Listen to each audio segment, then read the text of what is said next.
with us today. I'm really excited about the opportunity to visit with all of you and for all of us to learn together more about the land use system in Oregon and how it applies to farm and forest. For those of you who don't know me, I'm Lisa Sharpelow Hansen, and I serve as the director of the Oregon Department of Agriculture. And I just want to thank you for taking time out of your schedule to join us in what I believe, Director Bateman, is probably the first of this kind, doing a learning session together between the Department of Agriculture Board as well as the Land Use Conservation and Development Commission. Director Bateman, would you like to introduce yourself? Thank you. Can everyone hear me all right? Some nods there. Good. Thank you, everyone. My name is Brenda Bateman. I'm the director of the Department of Land Conservation and Development. And I am just so thrilled to have all of us here together virtually in one room this afternoon. I wanted to extend my thanks to Director Sharpelow Hansen, her staff, and board members for agreeing to allow DLCD and Land Conservation and Development Commission to join in with you in today's learning session.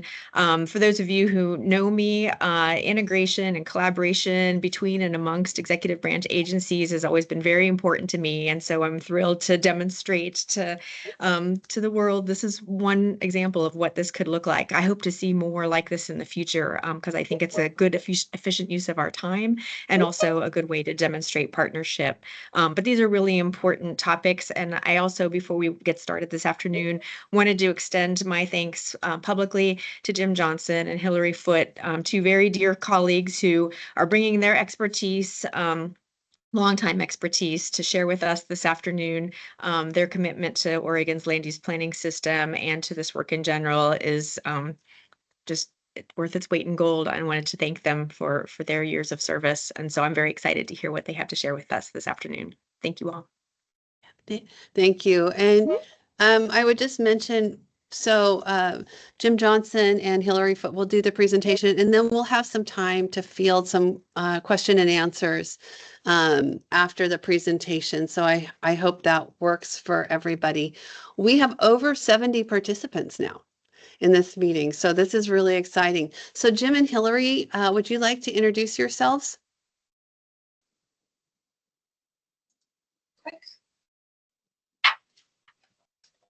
Great, thank you so very much. So for having us here this afternoon, I'm really excited to co-present with Jim Johnson, my colleague here. And so I am Hillary Foote, and I am the Farm and Forest Specialist for the Department of Land Conservation and Development. And so just to clarify, this afternoon, we are going to be talking about fundamentals of the land use planning program, and particularly one of the statewide planning goals, Goal 3, which is the farmland conservation goal. This is really going to be a technical presentation that's a deep dive sort of into 101 on land use planning, and particularly the agricultural lands conservation program. Jim? Hi, everyone. I'm Jim Johnson. I'm the land use and water planning coordinator for the Oregon Department of Agriculture. I've got, in all honesty, have to admit, I worked at DLCD before I came over to ODA, but that was a long time ago, 28 years ago. So looking really forward to this, doing this presentation. Every time that I've done a presentation like this with my peer over at DLCD, it's been very well received. So we're hoping this works out for y'all. So great. So this afternoon, I'm going to start off talking about land use planning in general. So how the program works generally. Jim is going to talk about the agricultural economy, and then later in the presentation, we are going to talk about the nitty-gritty of how the farmland conservation program works in a lot of detail. I just want to take a second and acknowledge that there are a lot of exciting things happening at the Department of Land Conservation and Development right now. And so today we are not going to be talking about any of the upcoming rulemakings or policy issues related to those rulemakings. I want to be pretty clear about that out of the gate. today again is that technical deep dive into land use planning 101. Okay. And this is a little what we're going to cover. So let me start off just with a little bit of context for how the statewide land use planning program came to be. It officially began with the Oregon Land Use Act of 1973. And one of the primary drivers for the Oregon Land Use Act, which is also known as Senate Bill 101, was a deep concern in the 1960s about uncontrolled sprawl. What we saw, not just in Oregon, but across the country in the decades following World War II, was an alarming loss of farmland. And this was primarily related to those mechanized processes for production that were established to support the war effort being applied to housing production and to automobile production that really set the stage for the rise of the stuckers. Because humans tend to settle in areas where we can grow food and have good access to water. As our cities expand, often that has resulted in a loss of prime land. So what you see here in these pictures are actually rather famous town in the land use planning world. This is Leavettville, Pennsylvania.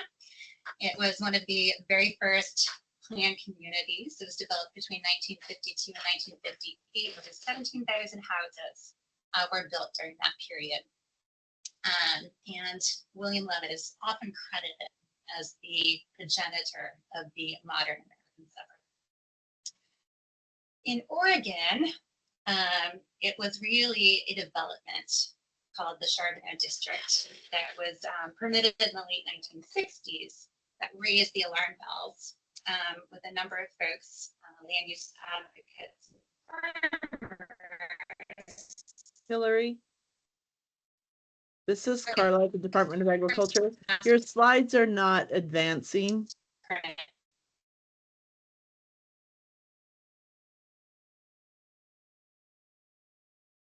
And we have a hand up also. Thank you. So Charbonneau was, so Jim and I are going to present for a little bit and we'll take questions at the end.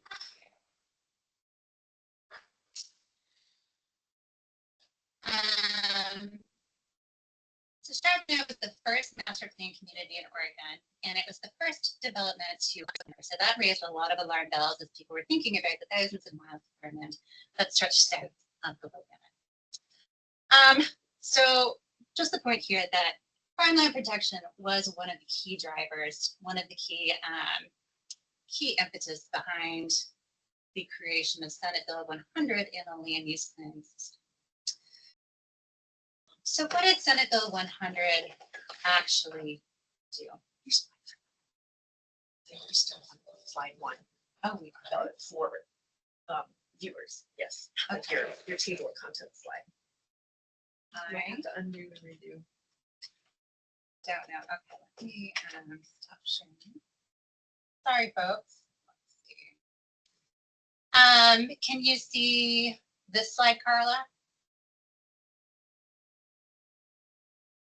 It says Senate Bill 100. Yeah. Okay. So is it I'm- just? Yeah. Also, you might want to put it in slide presentation mode because we're seeing all your notes. Yeah. can So we see are the you content seeing now slide? the cover slide? Carl, No, let us it's- know. Can you see the agenda slide? Any We're of these? seeing what SB 100 accomplished.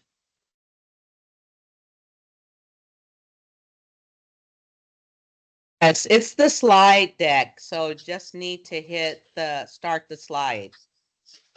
Yeah.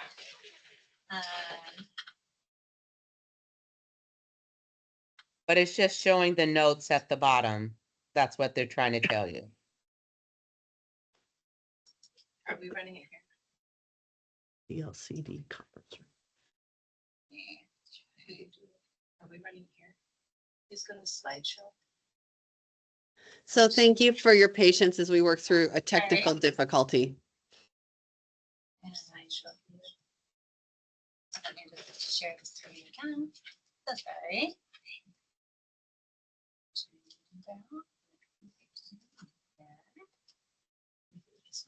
So down on the bottom down there, see the little, right? Keep going to your left. Right there. Yeah. That looks right. Okay. Let's advance one to see if you see that. Yeah, we can see it now. It doesn't Okay, have the here we notes go. at the bottom. Okay. Okay. No, it's not working. Okay, thank you. Yeah, you guys one. Is this the? No, that's on the. Escape out of it.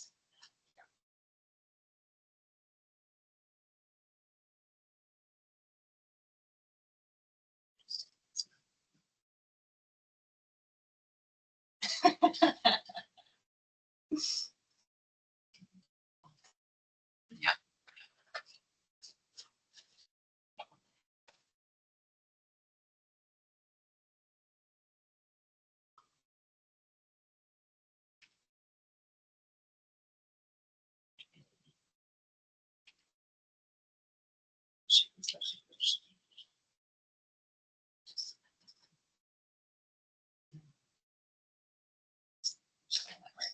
Hit the X in your right corner to take away your subtitles. So you're not seeing that either. Okay. All You could right. share the slides from elsewhere and you can tell us to go to the next slide. So we could also just go through the presentation. Yeah, I think I tried to see the ribbon. Thank you. Apologies. We'll just go through it, the presentation this way. Okay. So we were talking about Senate Bill 100, the Oregon Land Use Act. So what Senate Bill 100 did was it established a coordinated statewide land use planning program. And that program contains both a vision for how Oregon's land should be used by humans, what should be developed, what should be conserved, or what should be protected. And it also authorized the creation of a systematic regulatory structure that implements that vision. Importantly, Senate Bill 100 created the Land Conservation and Development Commission, or LCDC, and it tasked LCDC with creating the policy vision for the state that's embedded in the 19 goals. And I think it's important to note here that the legislature did not adopt the goals itself. It created LCDC and it delegated legislative authority to LCDC to create the goals. And it delegated the legislative authority to LCDC to refine those goal policies over time through the adoption of goals. Right. So LCDC is comprised of 7 governor-appointed commissioners. They are volunteers, and they represent a variety of regional diversity, as well as both the urban perspective of cities and the rural perspective of counties. LCDC actually appoints the director, and they direct DLCD, the Department of Land Conservation and Development, in the administration of the program. So the third thing that Senate Bill 100 did was it asserted state authority over land use policy and zoning. So the state legislature originally delegated local governments that authority in 1919 and 1947.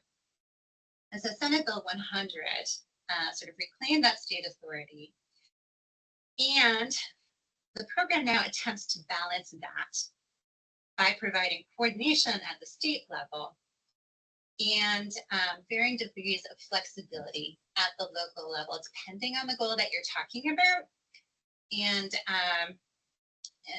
so that counties have the flexibility to realize their vision and needs at the local level. So before we talk about the goals and the policies, or the vision, if you will, I want to talk a little bit about the regulatory structure that underpins those goals. So at the very highest level, there is law. And we'll see the same slide again a little bit later in the presentation. I'll talk to the structure specifically from the perspective of Goal 3, but right now we're talking in general terms about the land use planning system. All right, so there's law, revised statute, and that's created by the legislature. Again, the legislature gave LCDC broad authority to regulate and make policy for land use for implementation by local jurisdictions. So to do that, LCDC has adopted planning goals or visions. There's 19 of them. Those goals have the same regulatory authority or legal effect as rule, Oregon Administrative Rule. But those goals are really policy statements, whereas the meat is in the rules. It's the rules that clarify and interpret both the goals and statute. And so at this point in time, LCDC has developed full administrative rules for most of the goals that are out there. And it's those rules that provide that specific direction to agencies and to local governments. All right. So within that context, local governments are then responsible for developing local comprehensive plans for their jurisdictions that reflect the goals of the state.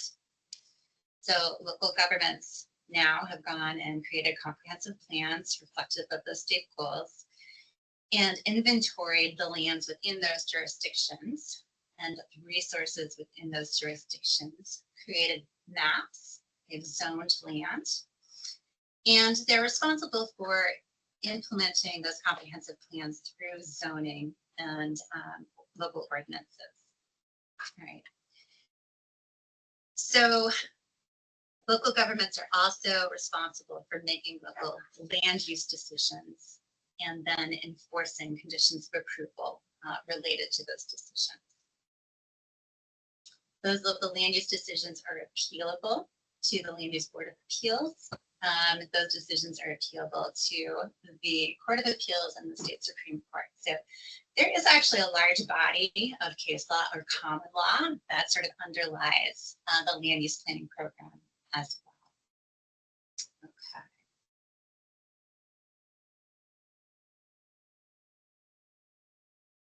All right, so let's talk a little bit about those policy visions, the statewide planning goals. So there's 19 of them.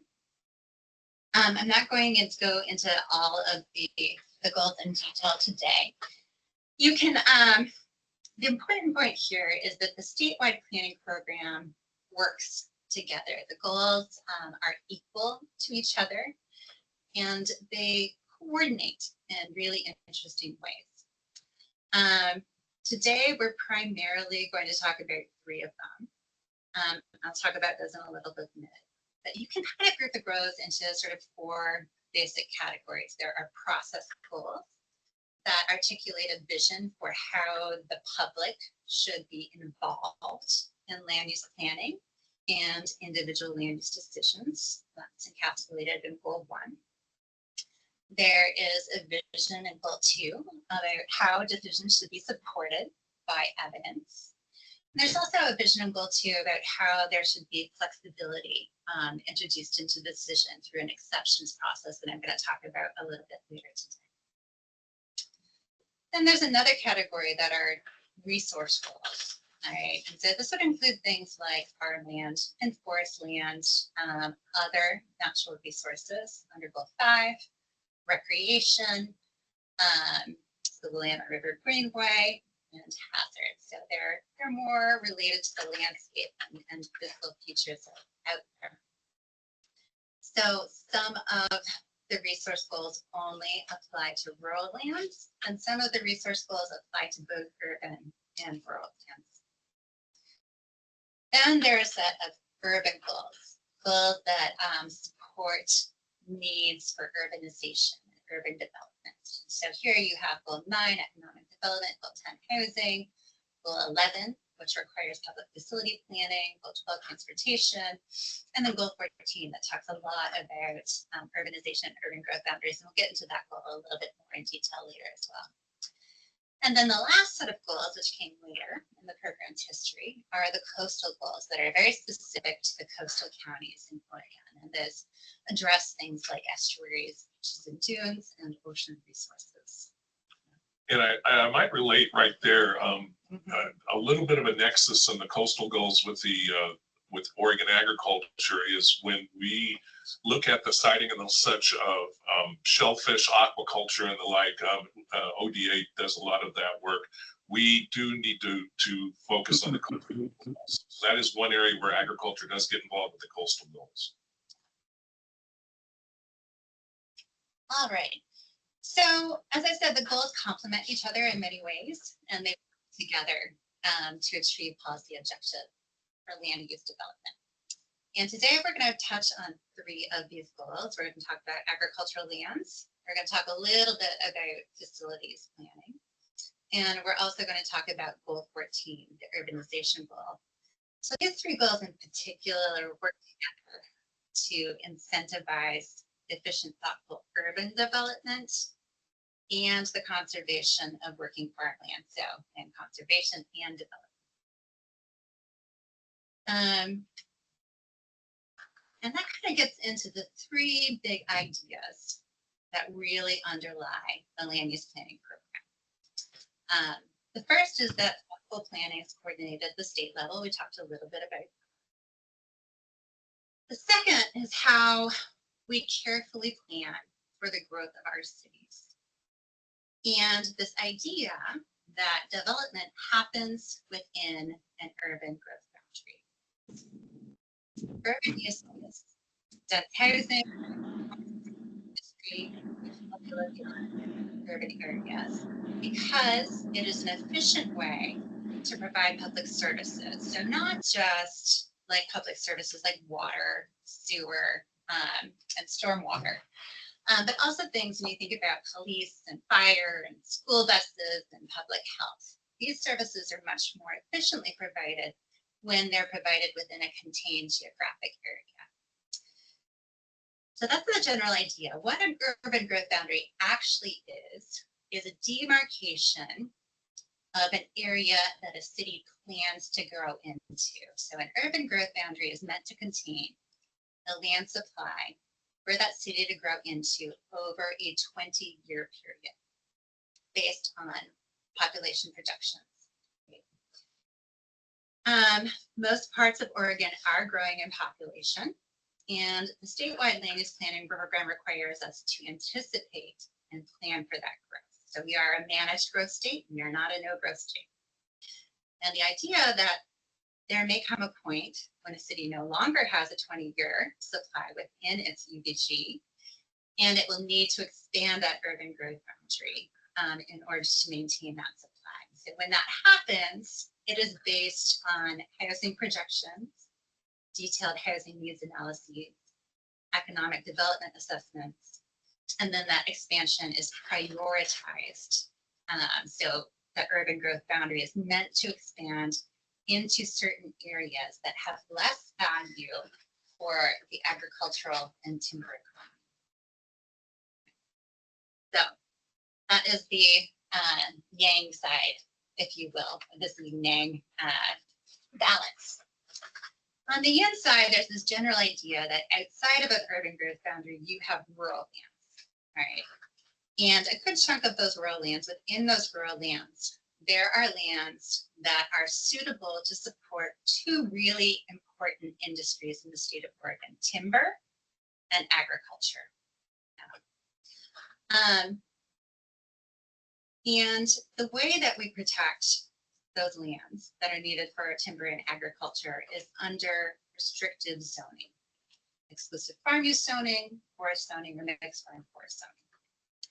And we'll talk a little bit more about why it's desirable to preserve those lands, but it's very clear in state policies that this is a priority of the state to preserve these types of land to support those industries.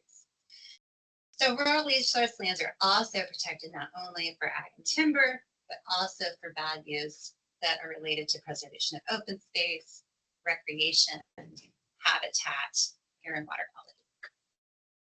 Okay. So I want to talk a little bit more about rural lands and how this works, because we're going to talk about resource lands in depth. So again, outside of an urban growth boundary, there are rural lands. And rural lands primarily fall into two categories. Resource lands are lands that meet the statewide definition for agricultural lands and forest lands. And Jim's going to talk about this a lot more later, but these are primarily definitions that are based on soil, on good dirt. And then there are lands that do not meet those definitions. And these are sometimes referred to as non-resource lands. They're sometimes called rural resource lands. I prefer to call them non-resource lands to demonstrate that they are not like resource lands. They are not part of forest lands. Okay. So once a county went through the inventory process, they looked at the land in their jurisdiction, and they identified lands that met the definition of farmland or forest land. Then they either applied restrictive zoning to them to protect them, or they took an exception. So as I mentioned before, Goal 2 allows flexibility for counties. And so the exception process is one of those tools to provide a little bit of flexibility. So when counties inventory their land, they identified exception lands as well. So there's three ways that you can take an exception to the protection afforded by statewide planning goals 3 or 4. The first is if that land is already developed to another use, called a built exception. The second is if there's a pattern of development around that land that commits it to non-farm, non-forest use. And most of those exceptions are done by now. Most of those built and committed exceptions have been identified. There should be very few of them left after 45 years. The third pathway for an exception is if you can demonstrate that there are really compelling reasons based on a very thorough analysis that justify waiving the goals of the state to do something else with that land other than protect it for farm use or forest use. Okay. So just to recap, when counties did their inventory, they identified resource lands and protected them under farm or forest zoning. They identified non-resource lands and exception lands, and those lands are zoned for rural residential, rural commercial, or rural industrial use. And then there's this third thing that is called an unincorporated community, and that came a little bit later in the land use planning program. So the unincorporated community is a recognition that there are communities out there in the state that have urban-like features, but they've never been incorporated. They are not cities, but they have service districts, they have dense development, they have zoning that allows for denser development that would be allowable in, say, a rural residential area. So just some examples of unincorporated urban communities. Pacific City, despite the name, on the Oregon coast, is an unincorporated community. It's never been incorporated. Brooks, Ty Valley, I believe Odell is an unincorporated community. So these are all areas that kind of have some level of urban development, but they're not. So before I move on, I just want to go on a bit of an aside about rural residential zoning. So I often get questions about lands that sound like they are farmland or forest land and protected under statewide planning goal 3, but they aren't. So for example, Washington County has a zone that is called the Agriculture and Forestry District. It is a 10-acre zone. There's also an Agriculture and Forestry District that's a 5-acre zone. It sounds like a farm zone, it sounds like a forest zone, it isn't. It's actually a zone where the purpose is to encourage small farms and rural homesteads. Yeah, it's a rural residential zone. There's a zone in Tillamook called the Small Farm Woodlot Zone that is not protected under Goal 3 or Goal 4. It is a zone that is meant for small homestead development and small farms. You know, there's a number of zones like this out there on the landscape. And so I want to be really clear that when we're talking today, we are talking about agricultural land that is protected under exclusive farm use zoning. So when I talk about farm zones, that's what I'm talking about. I'm not talking about the rural residential zones, the small farm woodlot zones, these small agricultural zones, whose purpose is to support small farms and rural residential homesteads. All right. And just one last point before I turn it over to Jim on it's not just local governments that are part of the land use planning program and ensuring, you know, good implementation of the program. The state agencies also are required to comply with the land use planning program when they take actions.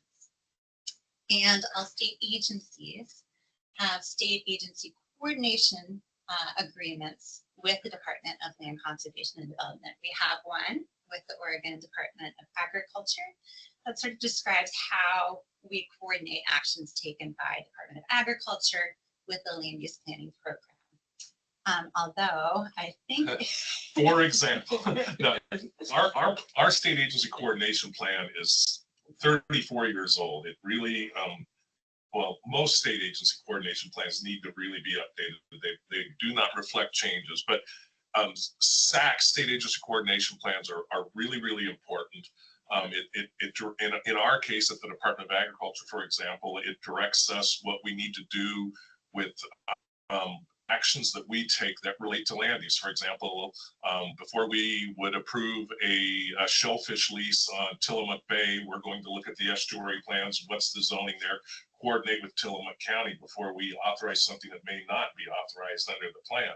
Same thing with such things as our confined animal feeding operations. We do land use compatibility statements for those. There's several other actions, and even sometimes actions that some people would not think are land use actions, but they are related to land use. We are required in our state agency coordination plan to do that. An example of that is we don't do this much anymore, but we used to give grants out to soil and water conservation districts and the other that may affect land use, because they might be a grant, for example, to do some type of wetland enhancement that may not be may be regulated by the local governments. So we had to make sure that we were consistent with the local government first. So it's not always just about a permit. It could be about a grant, for example. State Parks looks at gives a lot of grant money out for development. They should be coordinating with local governments before they give that grant money out. That's an example. So. All right, so there, I think that's where we'll leave it for land use planning in general. And Jim's going to talk about the agricultural economy and what it is that we want to protect with this program. And then Jim and I are both going to talk in more detail about Goal 3 and the Farmland Conservation Program. Okay, so here's just some nice, pretty pictures that I'm going to relate to, but it really gets across the character of Oregon agriculture is very diverse. So I went backwards. Sorry. Here we go. So in this presentation, I related this to some key points that I'd like you to take out of this. The importance of Oregon agriculture to the state's economy. The diversity of Oregon agriculture. The diversity relates to crops, crop production systems, farm sizes, and markets, and all that diversity really helps to keep Oregon agriculture resilient. When one commodity might be down, another commodity is up, and overall the industry as a whole grows year after year. And Oregon, of course, is a leader in protecting agricultural land, not only nationally, but internationally. We get a lot of discussion about that in talks from people around the world. So, there are a number of studies published on that and why ours is so Sure. popular. So here we go.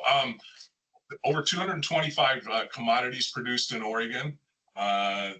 You know, it never ceases to amaze me how diverse we are. Every time I think I've seen every crop in the state, I find another one when I'm out and about or talking to farmers. That diversity creates a great stability throughout the industry over time. You know, we'll have somebody really making a lot of money. Like I said, we're doing very well and somebody else isn't. So it really, really helps farmers to adapt, to look at what's going on and to change crops. It's really important to also recognize that most of Oregon's agricultural production is not federal commodity crops. We're not the Midwest where you're doing hog, sorghum, you know, wheat, that type of thing, the commodity crops. We're a specialty crop state. And this is a great graphic from the USDA. This basically gets to the location of specialty crops in the United States. And you can see it's really a coastal phenomenon. You know, a lot of the federal programs really focus on that Midwestern type thing or whatever, but we are a specialty crop state when you're looking at things like vegetables, you know, fruits, greenhouse and nursery and so on. Those are all considered specialty crops. And that's really a key component of the overall value of Oregon agriculture. Top counties in Oregon. These are the top 10 counties in Oregon in terms of value of production. Marion County is a perennial #1. A lot of people think that the Willamette Valley is the powerhouse in Oregon agriculture, and it plays a major role in it. But if you look at this, 2, 3, and 4 are counties that are east of the Cascades. And I think back to my career.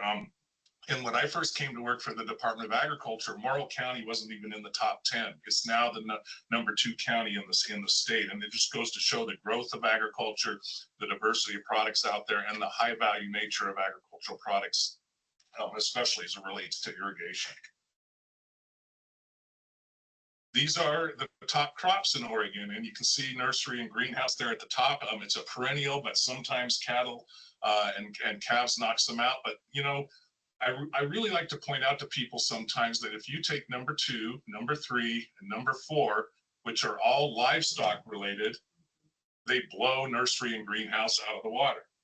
They become really the #1. And nursery and greenhouse is actually comprised of a lot of different crops also. So the reason I always bring that up is a lot of people like to promote grazing grounds and lands that support livestock and the like as secondary or marginal agricultural lands. They're very important to a key part of the Oregon agricultural industry. And then as you look down the list, you can see the diversity of Oregon products.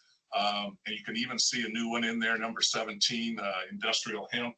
I think that'll probably fall out, when we see the new numbers coming out. But it goes to show you that the crops change over time and the like. Hazelnuts, for example, years ago was much smaller on the list. It's moved quite a bit up because of the addition of probably about 80,000 acres in the Willamette Valley over the last 10 years, which is really a new phenomenon. Oregon leads the nation in the production of these crops, and you can see a lot of them are basically specialty crops and the like. And yes, Dungeness crab is considered an agricultural product, even though it's seafood. But you can see a lot of different high value type crops. I always like to kind of point out carrot seed, for example, down there. If you go over to Jefferson County within the North Unit Irrigation District, they grow 40% of the carrot seed in the world. Most of the carrots grown in California, the seed comes from Jefferson County. So, you know, that's just an example of the high value specialty crops that can be grown in the state of Oregon.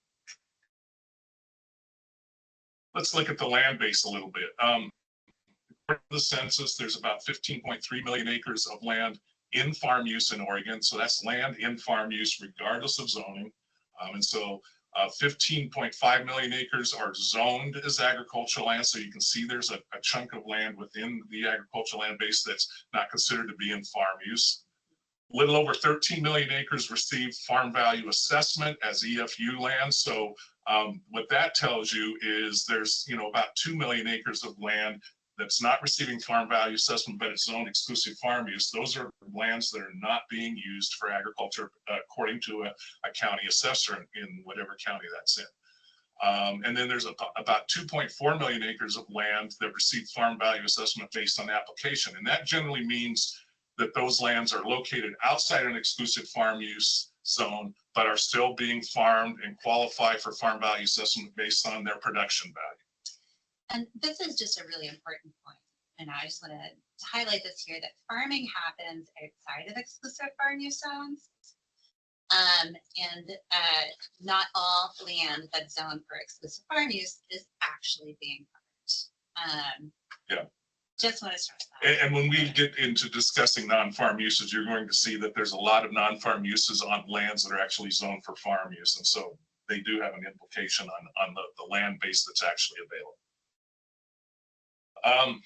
Let's talk a little bit about the character of the farms themselves. There's about 35,500 farms in the state of Oregon. That's actually down. The last 3 or 4 censuses of agriculture, the number of farms have actually decreased, not expanded.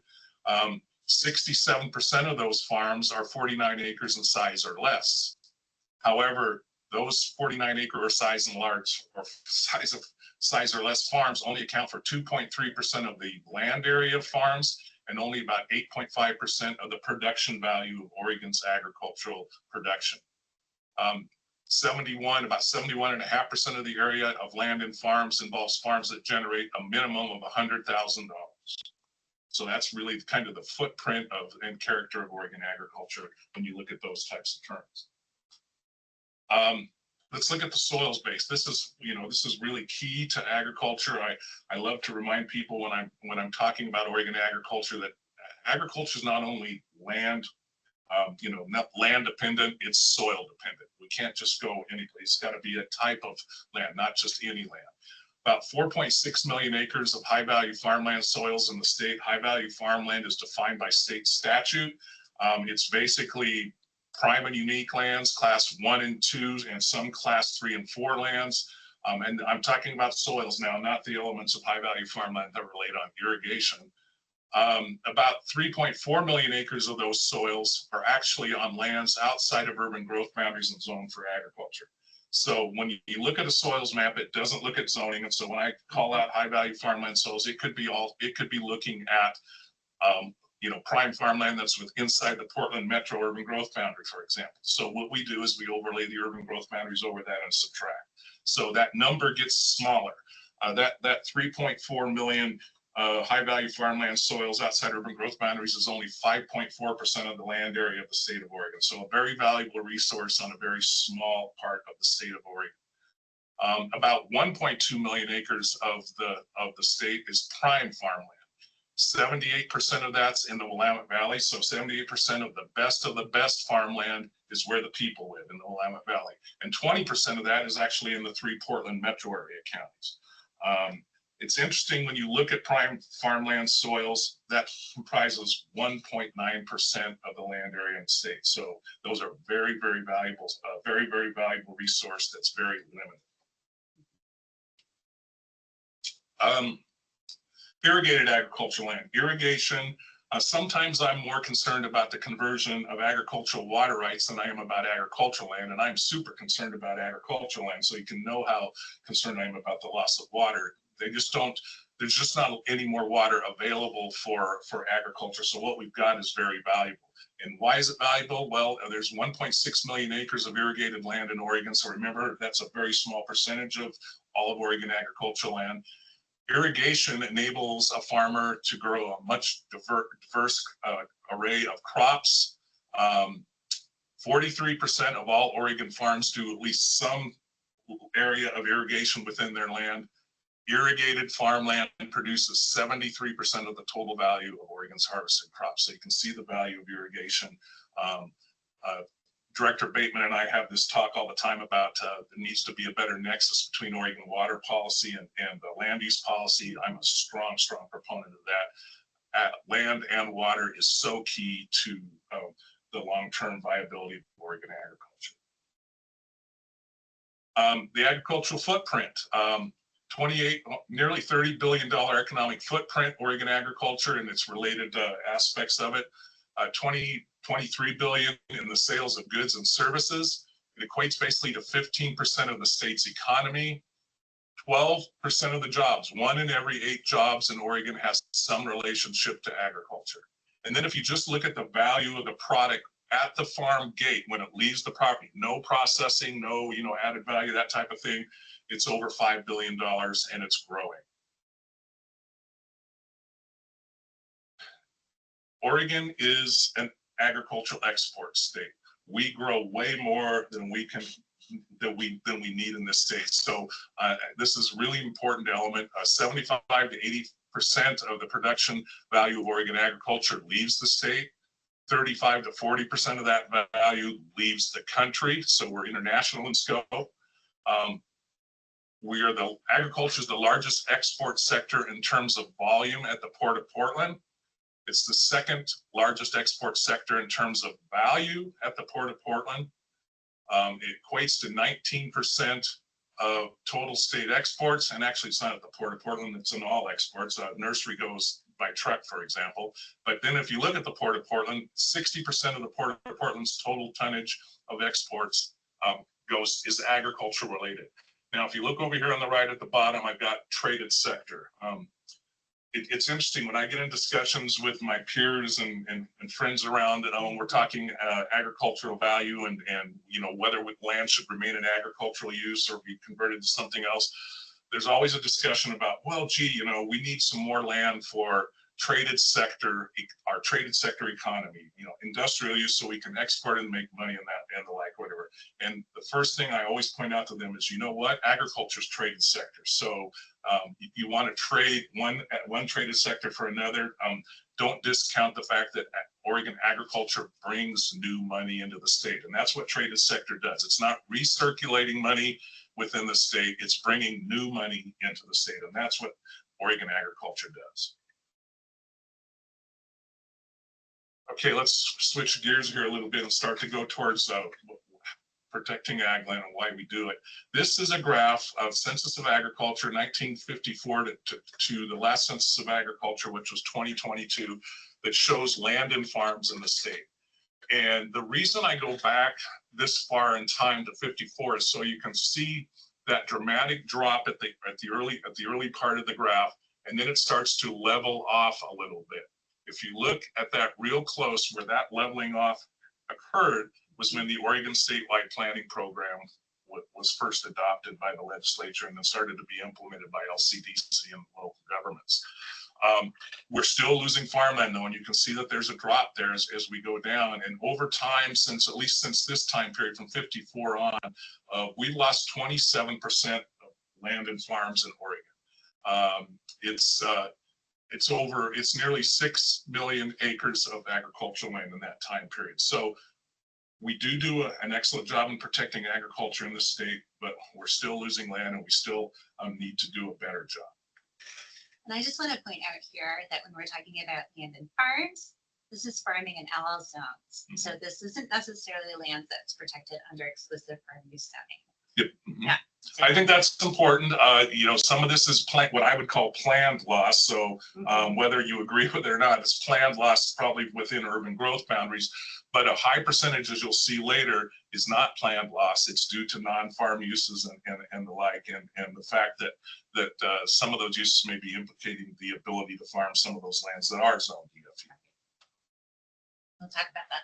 So we're going to switch gears here. We've got the statewide planning goals up here again, and Hillary's going to take it and talk a little bit about Senate Bill 101.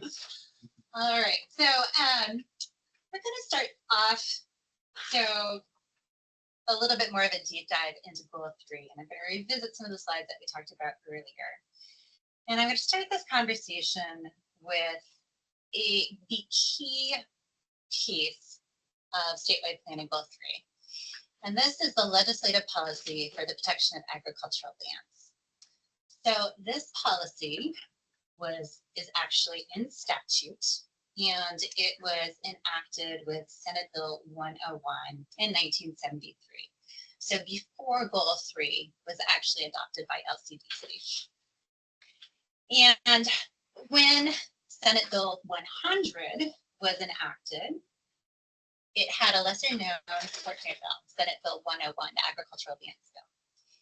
And I'm going to talk about this a little bit more in depth the history here. But I just wanted to go through this legislative policy and just read it, because I think both Jim and I think it's actually a really beautiful articulation. It should be framed and put on the wall, so. I think you have it on your wall, don't you? Yes, I do.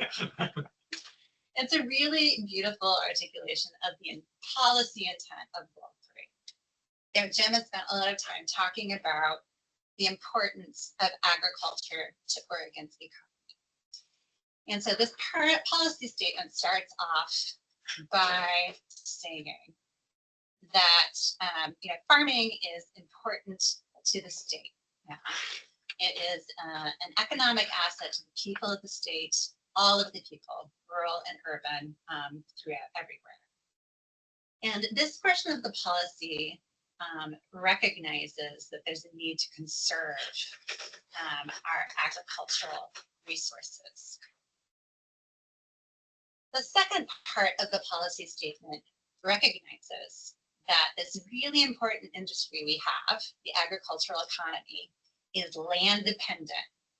It is dependent on the very limited supply of suitable agricultural land. Remember all of the statistics that Jim just covered. The 1.2 million acres of farm soils in the state, and very small percentage of the state's footprint. All right, so this policy statement recognizes that there is a limited supply of agricultural land. The agricultural economy is locationally dependent on that land. And so we need to preserve as much of it as possible in order to support the state's economy. All right, so that's the first part of this particular statement. And then it goes on to say that that preservation needs to happen in large blocks to maintain the agricultural economy of the state. And when I think about this statement, I kind of like to draw a comparison with habitat, maybe sage-grouse habitat, right? So you need a large block of habitat that's cohesive and not fragmented in order to support that species. Agriculture is kind of similar. You need large blocks of area in agricultural use to maintain that agricultural economy, right? Because it's large blocks of contiguous land, but it's also that those are in the same geographic area supporting a lot of ancillary uses. So think of diesel mechanics and co-pack facilities and agricultural supply stores. Like, so when you have an agricultural area and large blocks of land, that's needed to support all of the other things that make the agricultural economy. And it really relates to a fourth element that agriculture needs to operate. So you've got land, you've got water, you've got infrastructure that Hillary was just talking about, but sometimes just as important, if not more important, the ability to operate. So agriculture is, I describe it many times as factories without walls. Yeah. And they're like factories that, there's noise, dust, etc. And so they need the ability to operate unimpeded by uses that are not compatible and the like. And so large blocks get to land, water, infrastructure, so critical mass, and also the ability to operate. Right. And so we're going to talk about impacts from farms later and right to farm, and we're going to talk about a little bit impacts from the surrounding area to farms a little bit later too. And so keep this in mind. So this is what the legislature has said. They recognized locationally dependent, resource dependent. You need to preserve it to support this really great industrial sector, and it needs to happen in large blocks. So the third part of the statement recognizes that there are conflicts that happen, right? And we're going to talk about this a lot in a couple of slides. But the legislature has recognized that there can be conflicts between urban developments and rural uses, and that those conflicts between farm and urban activities can have significant undesirable impacts. It also recognizes that expansion of urban services outside a compact area is actually expensive to the state in terms of the people of Oregon and such. And so, unnecessary increases and expansions and the like equate to higher costs, which cost everybody in the long run. Right. So that goes. Good point. Goes back to the concept that we talked about earlier, where we have an urban growth boundary, right? Because it is more cost effective to provide those services, not just water, sewer, electric, storm water, but also like school buses, public health services, police protection. It's more cost effective to provide those in smaller, geographically bounded areas, as opposed to extending those to a whole sprawling development area. All right. So the last part of this recognizes that exclusive farm use zoning is intended to substantially limit use of farmland. Right? It substantially limits alternatives, in this case, alternatives to farm use. And that doing that is so important that it justifies incentives and privileges that were offered in exchange. So I could talk a little bit about this in the history here, but just keep that in mind. And we're talking about the tax program primarily. All right, so we saw this slide earlier, and so now I just want to revisit these concepts, through the lens of statewide planning goal 3, because it's a little bit unique. And it's different from other goals. So exclusive farm use zoning statutes, so chapter 215 statute, actually existed almost a decade before the land use planning program. Exclusive farm use zoning was standardized across the state in 1963, and it was part of a incentive tax program that was meant to be a policy tool to preserve farmland. And it kind of went like this: I could voluntarily ask to have my property enrolled in the program. Restricted zoning would be applied to my property, and my property would then be assessed at its farm value rather than its market value, saving me a lot of money.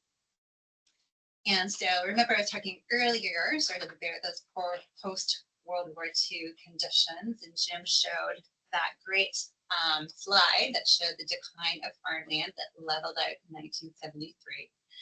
And I just want to also add that in the 1960s, the Willamette Valley lost 500,000 acres of farmland. Clackamas County lost a third of its farmland in the 1960s. And so obviously this policy tool, this incentive tax program, while it was popular, was not achieving the goals that had set out for it to conserve farmland. And so that loss of farmland set the stage for a number of really charismatic farmland protection activists. I think Hector McPherson is probably the most well known of those, to support Tom McCall in his efforts to implement the land use planning program. All right.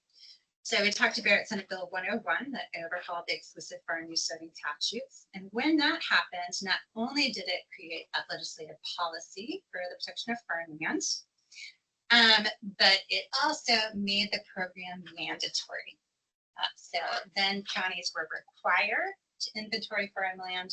They were required to protect it under exclusive farm use zoning or take an exception. And then when the program became mandatory, an associated tax incentive became a compensatory benefit in exchange for the restricted zoning. Okay. So again, LCDC was, sorry, I'm still talking about our rules, given broad authority, as we remember from earlier, to create rules to achieve the policy objective, the goals. And so what I want to highlight here is that when we're talking about our rules that implement goal 3, and that's primarily division 33 of our administrative rules, those are meant to achieve the policy objective of goal 3. And the primary piece of goal 3 is actually that legislative policy for the protection of agricultural land. So it's a bit unique in that our rules actually implement this legislative intent that Goal 3 references. Okay. And so just to be clear, in case I wasn't earlier, the intent of Goal 3 is the conservation of agricultural land. It is a land conservation program. So all county plans have a Goal 3 element. All counties have inventoried and mapped their agricultural lands. Most local ordinances that implement Goal 3 are mirror the language in statute and in rule pretty closely, with a limited amount of flexibility that I'm going to talk about in just a little bit. So let's move into those protection tools and the like. We're going to talk about first what is agricultural land, and then how, once it's been inventoried, how it's protected. We'll talk a little bit about containing urban development, which is a key element of protecting farmland. You need to work both sides of the urban growth boundary to have a good city and to protect farmland. And we'll briefly talk on appropriate level of rural services, which is key also. You don't want to be running services out into the middle of farmland. That will be promoting development. If you build it, they will come, kind of thing. So. Right. So here's the tools we're going to go through: EFU zoning, urban growth boundaries, rural level of services, the taxation program. I'll let you guys have a quick primer on right to farm because it's totally misunderstood. And then a new tool that's becoming more in use in Oregon, that's the use of conservation easements. So what is agricultural land? This is really, really key. I probably get this question more in my job than anything else I work with in terms of technical assistance and the like. The Oregon Planning Program under Goal 3 defines what is agricultural land. And without me reading the definition, I'm going to hit some of the components for you, whatever. But the primary basis of determining what is agricultural land in Oregon is an objective standard.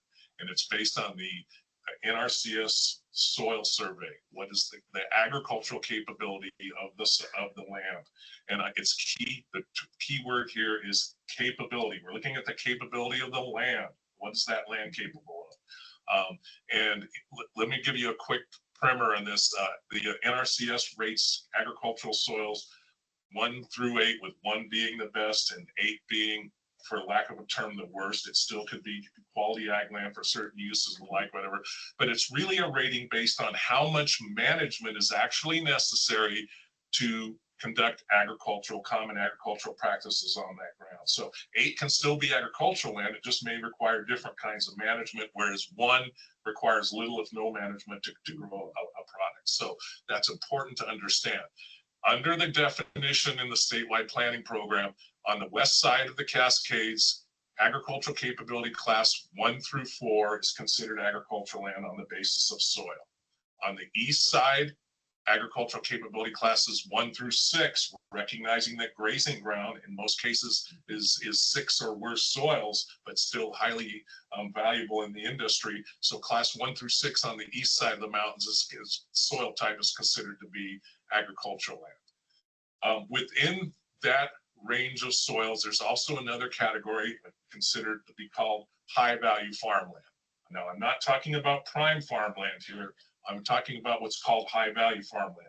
High value farmland is defined as prime soils, class 1 or 2 soils, some class 3 and 4 soils in the Willamette Valley, and then outside of soils, it also includes several types of special agricultural areas, irrigation districts, irrigated agricultural lands, viticultural areas, and so on. But the high value farmland is important, and Hillary will talk about this a little bit more. It is a subset of the larger inventory of agricultural land. Where it comes into play is high value farmland has added protections given to it, recognizing its value to the state. So that's the objective part in terms of soils capability, but agricultural land is more than just soils, as you all know that work in the industry. So the definition also has provisions that you actually look at actual and historic use. You may have some land that's really, a class 6 soil in the Willamette Valley, but gee, it's been growing a high value vineyard crop because it might be class 6 because of slope or hazelnuts or whatever, but it's been in use. So we also look at historic and actual use, not just soils type. We also look at the overall land use pattern of an area, and I'll talk about a little bit about exceptions, but Hillary will talk about that more. But the overall land use pattern, when you look at the definition of agricultural land in the definitions in the goals, it also talks about lands needed to protect. Lands needed to protect are, you're not going to want to have 5,000 acres of high value farmland and there's little patches of poor soils on it. You're not going to want to put on those little patches of soil large subdivisions, which would impact the ability of farmers to farm. So those are lands needed to protect. So they're included as part of the larger block of agricultural land. Remember, we talked about large blocks earlier. Now, if an area does have issues with the ability to farm based on other, what I call cultural aspects or the like, these are the suitability factors. Capability is really the physical characteristics. The suitability factors, you may take an exception, as Hillary explained, and you will see lands that, I mean, one of the largest banks of class 1 soil in the state of Oregon is actually on the east bank of the Willamette River within the city of Portland. Obviously, that's not ag land, even though the soils are there, but it's committed, it's urban, so it's not there. There's lots of examples of that. So even with good soils, you still have to look at its suitability, not its capability, but its suitability to be farm use. And that's that last line there, the suitability of an area. In a nutshell, when I'm describing looking at inventories of agricultural land, I talk about capability and I talk about suitability. So that's a very quick analysis of what the definition of agricultural land is, but that relates to the first task that a county is given, is to identify that ag land, inventory it. Once it's inventoried, then we protect it. So Hillary's going to get into some of the EFU zone, but I want to talk about this part. And in the exclusive farm use zone, so the exclusive farm use zone is the tool mandated in state law to protect lands that are inventoried as agricultural land under goal 3. And what is allowed in an exclusive farm use zone? Farm use. And people laugh, well, of course it is, whatever. You'd be surprised how many times this becomes an issue. What is farm use? What is not farm use? Because farm use is basically not supposed to be regulated by local governments except in some health and safety situations. I'll talk more about that with Right to Farm. So what is farm use? It's the current employment of land. So it's being farmed right now for the primary purpose of obtaining a profit in money. Farm use is commercial in effect. The primary purpose of obtaining a profit in money by raising, harvesting, and selling of crops, and you can see the list there. So current employment, primary purpose of obtaining a profit in money, raising, harvesting, and selling of the agricultural products.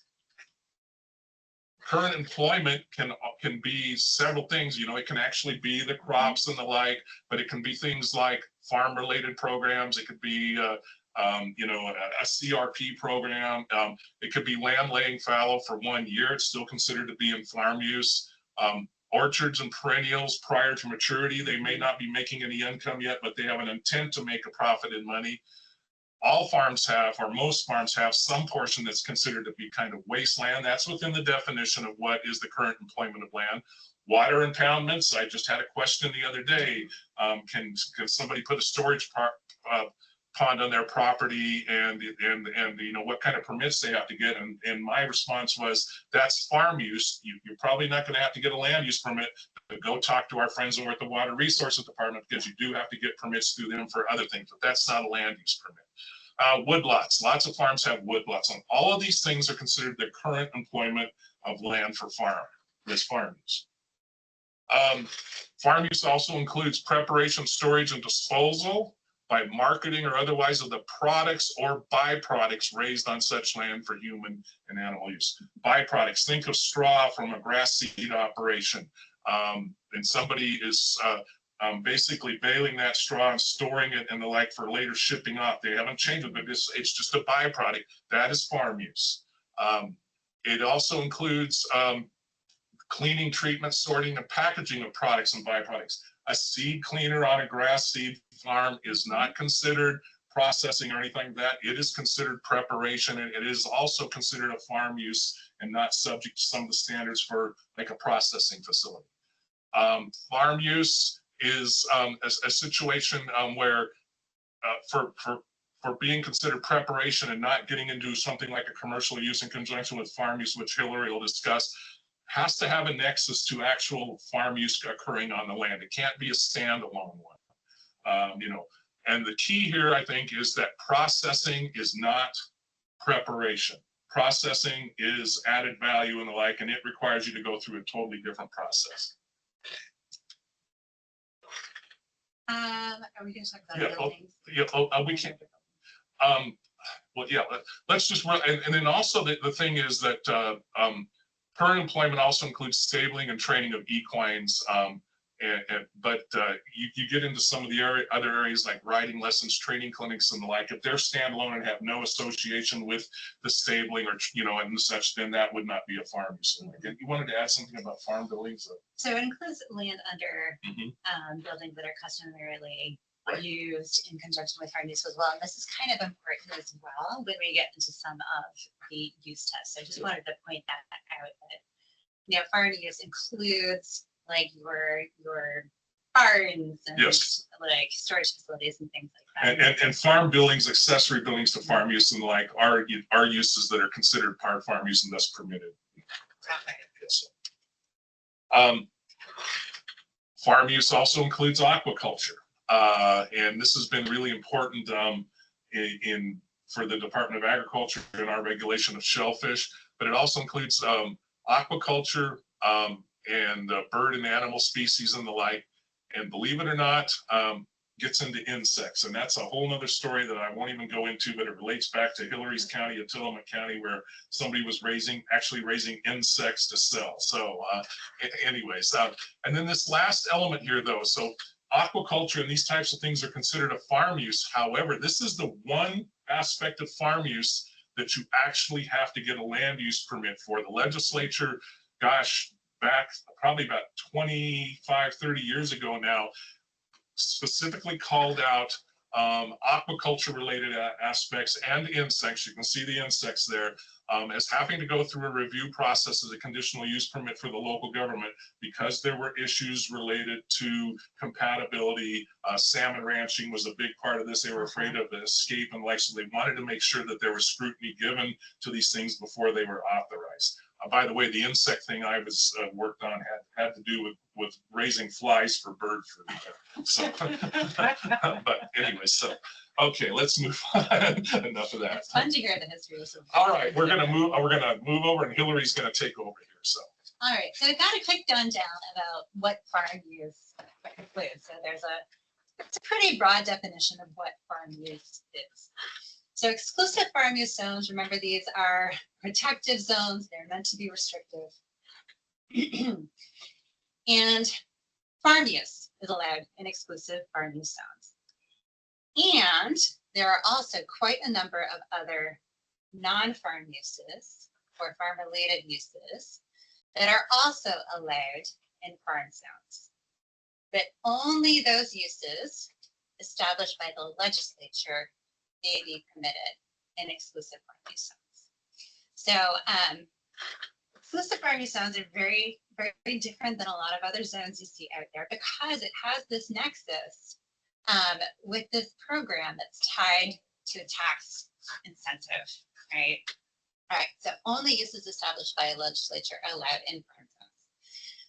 When farm use zoning was created in the 1960s, there were 5 non-farm uses allowed in addition to farm use. Now there are over 60 uses. So there are a lot of uses that might be permitted in an exclusive farm use zone. Chapter 215, the exclusive farm use zoning provisions are the longest section in statutes in the land use planning program. It can get very complicated, but I'm going to break it down like this. There are essentially 2 lists of uses in the exclusive farm use zoning statutes. One, I call these sub 1 uses because they're listed in 215, 213 sub 1 and 215, 283 sub 1. And these are uses that the legislature essentially found to be farm related or compatible with farm use as long as the standards established by the legislature are met. So some of these uses have really long lists of standards as well. Counties have to uses. They cannot be more restricted than others.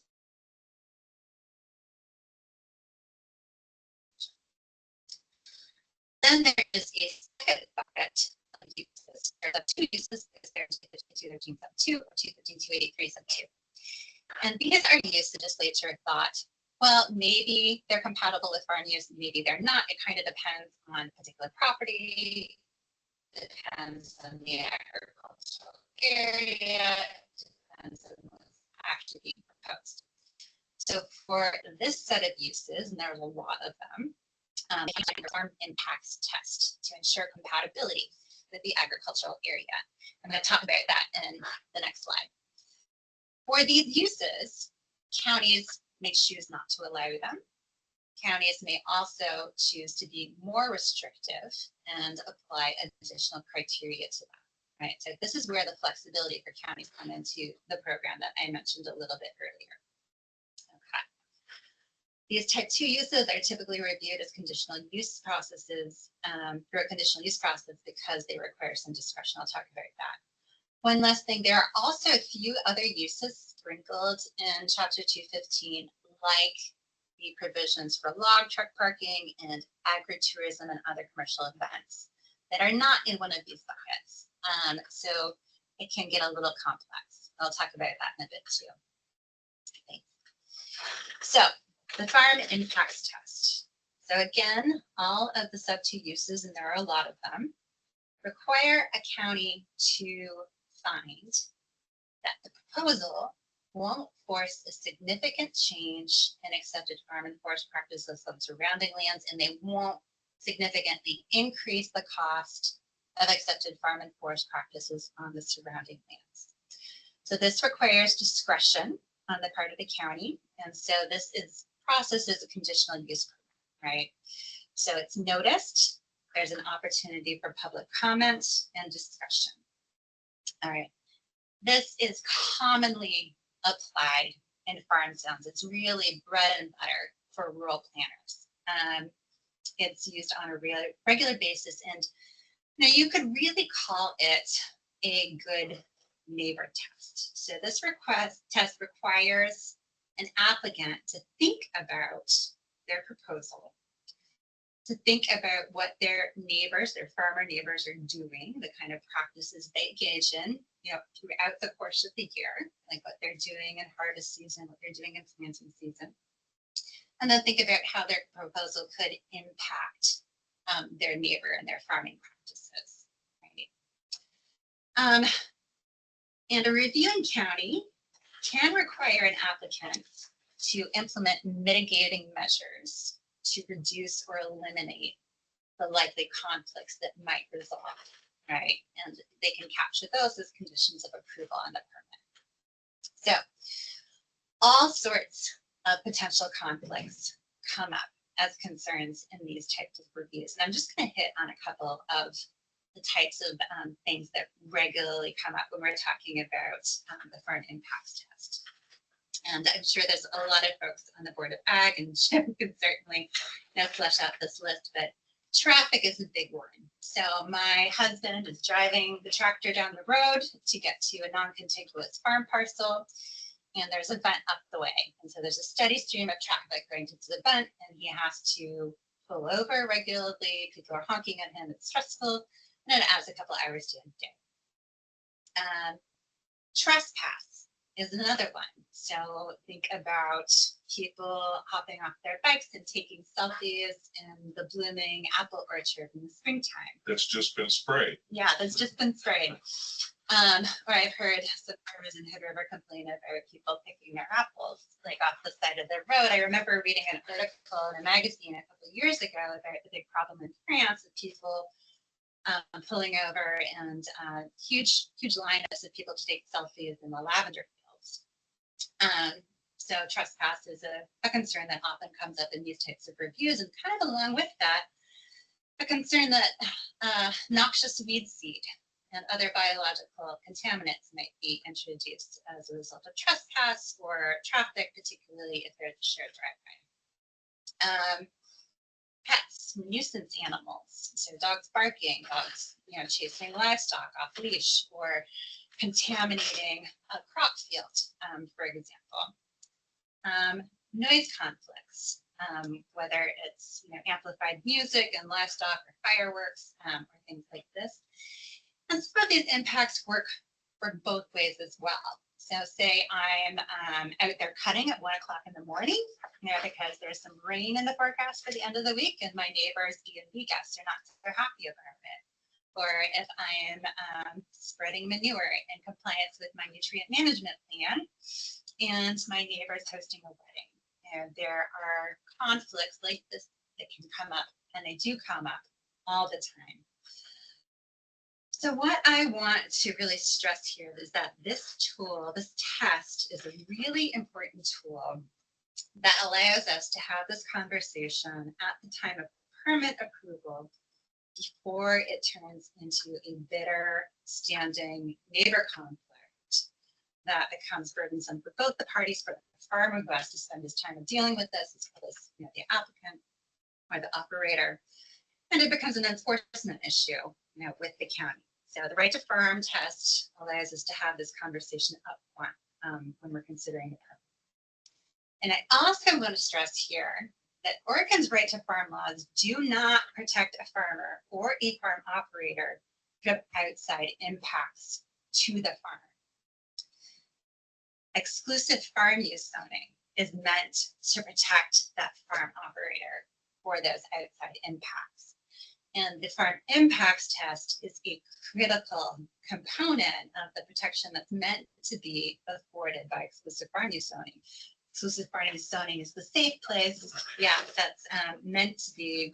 And while we're switching slides here, I would like to say, the way I always look at this too is this really deals with the shadow that is cast upon farmland by non-farm development. What is that shadow? How is that going to impact the ability of farmers to continue to conduct viable farming practices and operations? Right. Okay. So I'll really quickly touch on some of the non-farm uses that get permitted in farm zones. So we have a statutory obligation to provide a report to the legislature every other year. I'll get to why this is important. So counties report to DLCD on the kinds of permits that they issue in exclusive farm use and forest zones. Right, so we have a lot of data that tells us what's getting permitted and how it's being permitted. And we've talked about how important farmland is to the state, that's so important that it merited creation of this mandatory program. And of course, this report looks at how well it is functioning. As Jim mentioned earlier, there's some planned conversion that happens through urban growth boundary expansions and through zone changes through an exceptions process. However, what we're concerned about here in the farm report to the legislature really is that sort of de facto conversion that may be happening related to approval of non-farm uses and non-farm dwellings in exclusive farm use zones. So conversion that's happening that's allowed even while it's maintained under that exclusive farm use zoning. So the data that I'm going to talk about here is actually from the last Farm and Forest Report to the legislature. The new one will be out at the end of the year, so stay tuned for that. Okay. So dwellings, really quickly, a lot of people are surprised at how many dwellings are permissible in a farm zone. There's a set of dwellings that you would expect, which are dwellings in conjunction with farm use. So this is workforce housing, right? So primary farm dwellings, farm help dwellings, relative help dwellings. This is the type of workforce housing that's needed to support the agricultural economy in farm zones. In addition to that, there are a number of other dwelling types that are allowable in farm zones. So there are non-farm dwellings. And non-farm dwellings are allowed on land that has been determined to be not suitable for resource use as long as they won't materially alter the land use pattern and surrounding area, and they won't negatively impact surrounding farm and forest uses. It is a very complicated test, and you only have to identify a portion of a property to get an approval for a non-farm dwelling. There are non-farm dwellings were characterized by Hector McPherson, Senator Hector McPherson, as a little escape valve.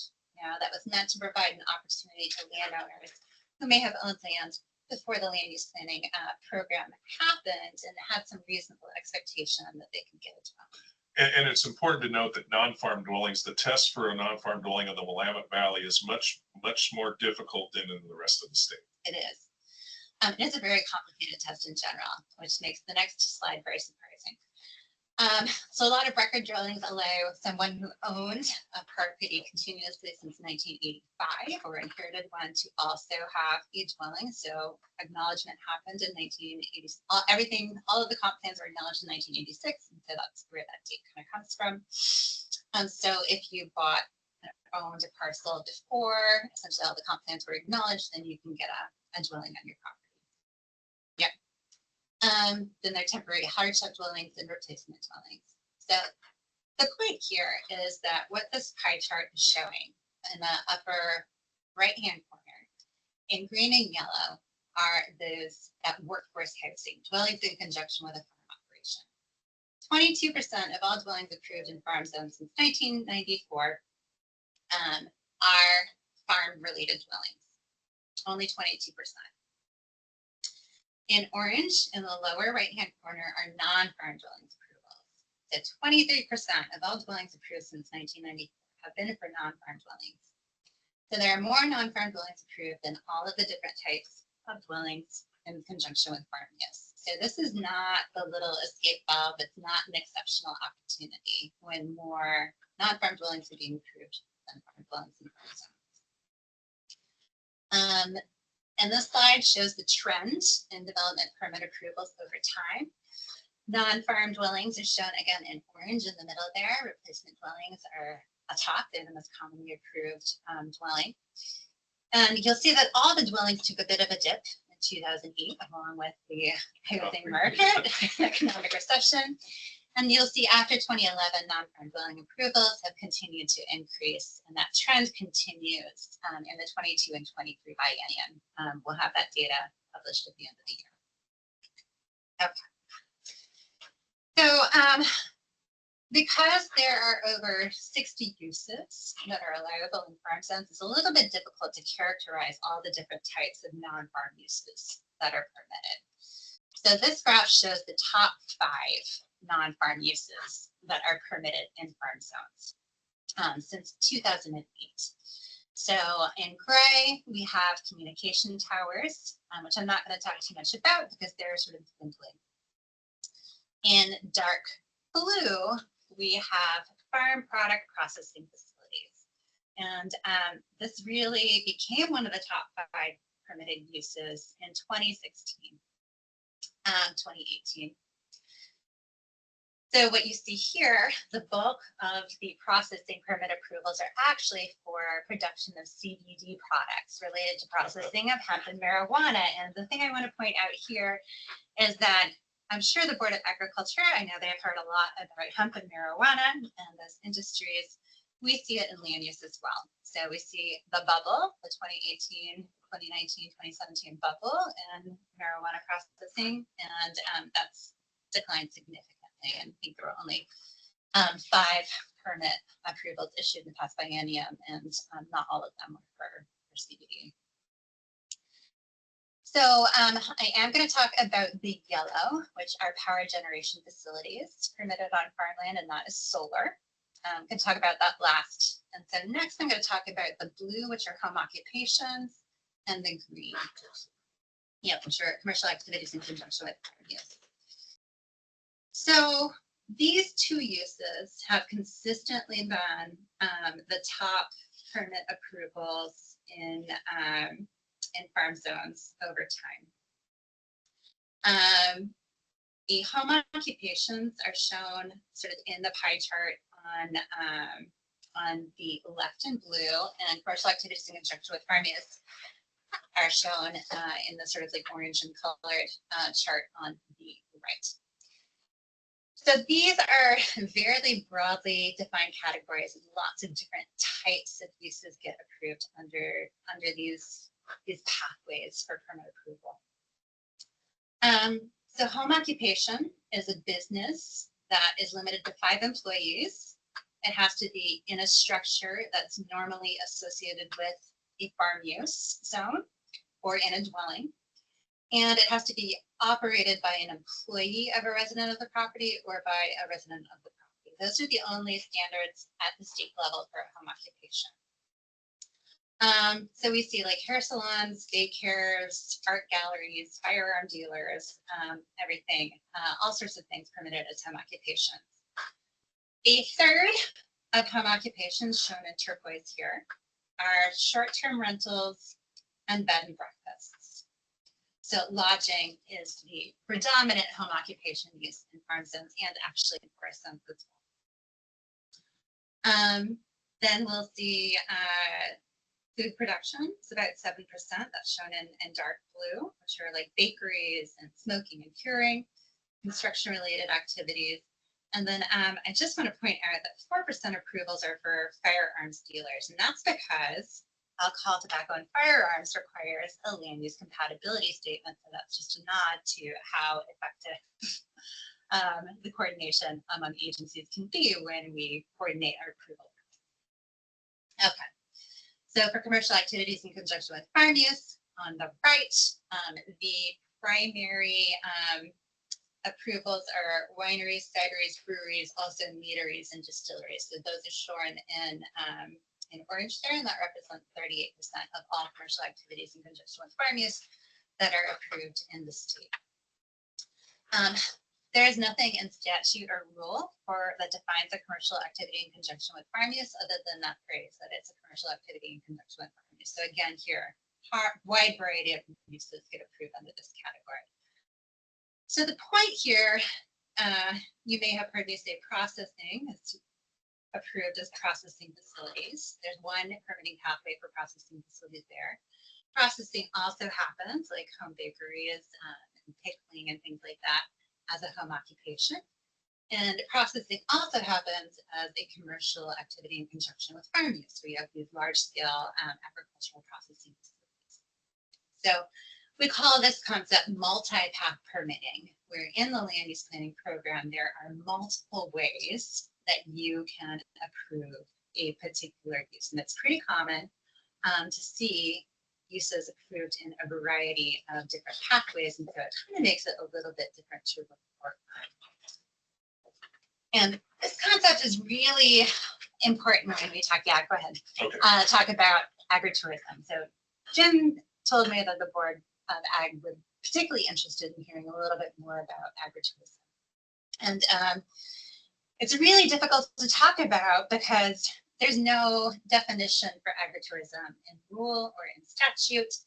People mean different things when they use the word. So you could be talking about tourism that happens to occur in exclusive farm use zone, or you could be talking about an activity that a farmer engages in to improve their sales, right? And so we may be talking about like hay rides and tasting rooms and U-picks and farm stands and farm to table dinners, festivals, parks, trails, concerts, tours, camping, markets, all sorts of things. So, so when we use the word agritourism, like not defined, and there's lots of things that fall into that category. So I've tried to attempt to sort of show some of the ways that agricultural related tourism happens in exclusive farm use zones. So there's 2 slides here. This slide shows different types of use pathways that do not require the farm impacts test. And then I sorted sort of the different types of tourist type activities there. So for example, farm use, which is allowed in farm zones. You can have U-picks. You can have those horse schooling shows. You can have farm tours and demonstrations, and those are farm use, right? Dog trials. So imagine sheepdogs competing to herd sheep. That's a sort of agritainment event. That's a type 1 use. Doesn't require a farm impacts test. farm stands. So these are structures that are primarily for the sale of agricultural products, but you can also have events and collect fees for them. You can also sell incidental and retail products as long as the income from events and retail sales don't exceed 25% of the income of the farm stand. So lots of things happen at farm stands, farm to table dinners, corn mazes, festivals, you know, your cow tree ride. Outdoor mass gatherings are a type of temporary use permit. And wineries, cideries, and breweries are all sub-1 uses that don't require a farm impacts test. And a wide variety of things happen at wineries, cideries, and breweries. So you can have concerts and dances and festivals and weddings and retreats and breakfasts, winery tours, etc. And then there is this use category that causes some confusion. It's an events permit that's called agritourism and other commercial events. And there are 4 levels of permit issued as agritourism and other commercial events. So the first level is an expedited single event permit that does not require a farm impacts test. And you can have a farm to table dinner, you can have a day-long festival, you can have farm class, you know, under that permit. Okay. So this next slide are different use pathways for permitting agritourism related events that do require findings under the farm impacts test. So it requires that discussion about how these might impact surrounding farm operations. So commercial activities in conjunction with farm uses, we've just talked about lots of things get approved there that could be considered recreational, educational, food service, lodging, etc. Occupation, so we talked about that as well. So we see lots of bed and breakfasts approved as home occupation. You see, you could have cooking classes, you could have food processing, you have farm skill classes, room and board arrangements is another use. Private parks and campgrounds, you have animal viewing, trails, camping. Guest ranches are used that's allowed in Eastern Oregon. You can have up to 25 dwelling units and hunting and fishing and events. And then at large wineries, you can, with conditional reuse review, have more than 25 days of events, and you can have a full service restaurant for more than 25 days if you address the farm impacts test, in addition to all the other things that are allowed at large wineries. So just to end on the agritourism and other events permit, I want to describe that a little bit more. So we talked about the expedited event review. There are 3 other levels of event permit you can get through this pathway. All of them are for 72-hour events. So you can get 1 72-hour event. You can get a permit for 6 72-hour events, which is essentially every weekend for 6 weeks, which is great for harvest season. So you can get a 6 event permit that would cover like half of September and all of October. Or you can get an 18 72-hour event permit. So that would be every weekend for 4.5 months. So all of these require your events to be incidental and subordinate to a farm operation. And then for the 4.5 months of events, you would need to also demonstrate that it's necessary to support the farm operation or farm operations in the area. Okay, so the point here is that there are a lot of different pathways to permit these types of agritourism activities. And there's lots of different ways that you could define agritourism in exclusive farm use zones. So another way of looking at agritourism, this actually goes back to 1994. So we looked at all of these uses that we just talked about for which we have reporting. And there are over 1,000 permits that have been issued in one of these 6 categories related to tourism since 1994.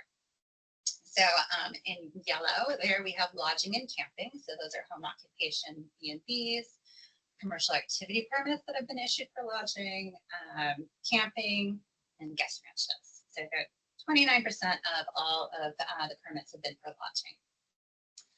37% Navy are for wineries, cideries, breweries, meaderies or distilleries, either approved under the statutes for those uses as commercial activities in conjunction with farm use or as home occupations.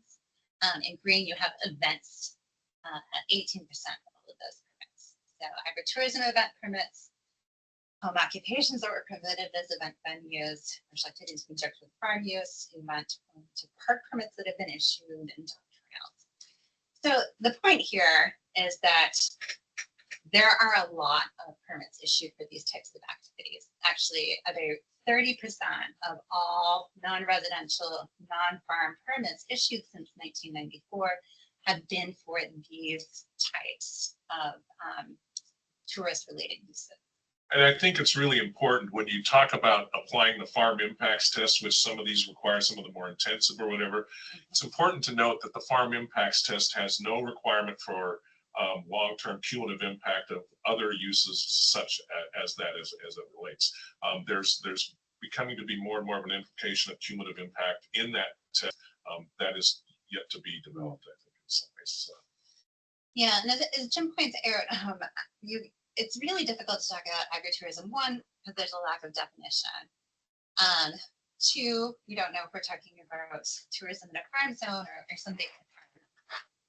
And three, because a lot of times you'll see stacked permits. So I may have a U-Pick as a farm use, and then I may get a farm stand permit that allows me to, sell products and host events. And then that may be going well, so I want an agritourism event permit as well. So you start to see these operations that have multiple permits to sort of expand the realm of uses that are happening there. And it can get very confusing to know what is and isn't permitted and to enforce it. All right, so I just wanted to touch on this as well. The Board of Agriculture a while ago adopted a policy resolution addressing solar on farm land. And in it, the Board of Agriculture asked LCDC to evaluate our rules for solar development and determine how well they've been working on encouraging solar development on less productive agricultural lands. And so in our last Farm and Forest report, we included a long section addressing that request from the Board of Agriculture. So I just want to point out that we do listen, and we provided a work product response to that. Thank you. You're welcome there. Time, so I will we'll just skip to the next slide here. And just note that there are 3 permitting pathways for solar projects. A solar project can be permitted through the local county government under our rules. A solar project can be permitted through the local government taking a reasons exception that we talked about, or a solar project can be permitted by the State Energy Facility Site Council with their own sort of exception to Goal 3 that is different than our exception to Goal 3. If you look at the acres of solar that have been permitted across the state under our rules, so more of that has been permitted on non-arable lands. So to answer the Board of Agriculture's question directly, the rules are working when they're applied. However, we see that actually, if you look at how AFSEC permits and those local exception permits, we're going to look at some different acreage numbers. In dark blue, it shows the number of acres permitted on non-arable lands. In green, it shows the acres permitted on arable lands or irrigated farmland. And in blue, it shows the acres permitted on high-value farmland. And so there's actually a little bit less difference between the amount of solar that has been permitted on arable land and on non-arable land. I would just add here then when you look at the cumulative acres that have been permitted of solar as of September 2022, 25,000 acres of solar had been permitted on land zone for exclusive farm use. It's about 40 square miles since 2011, so in a 10-year period.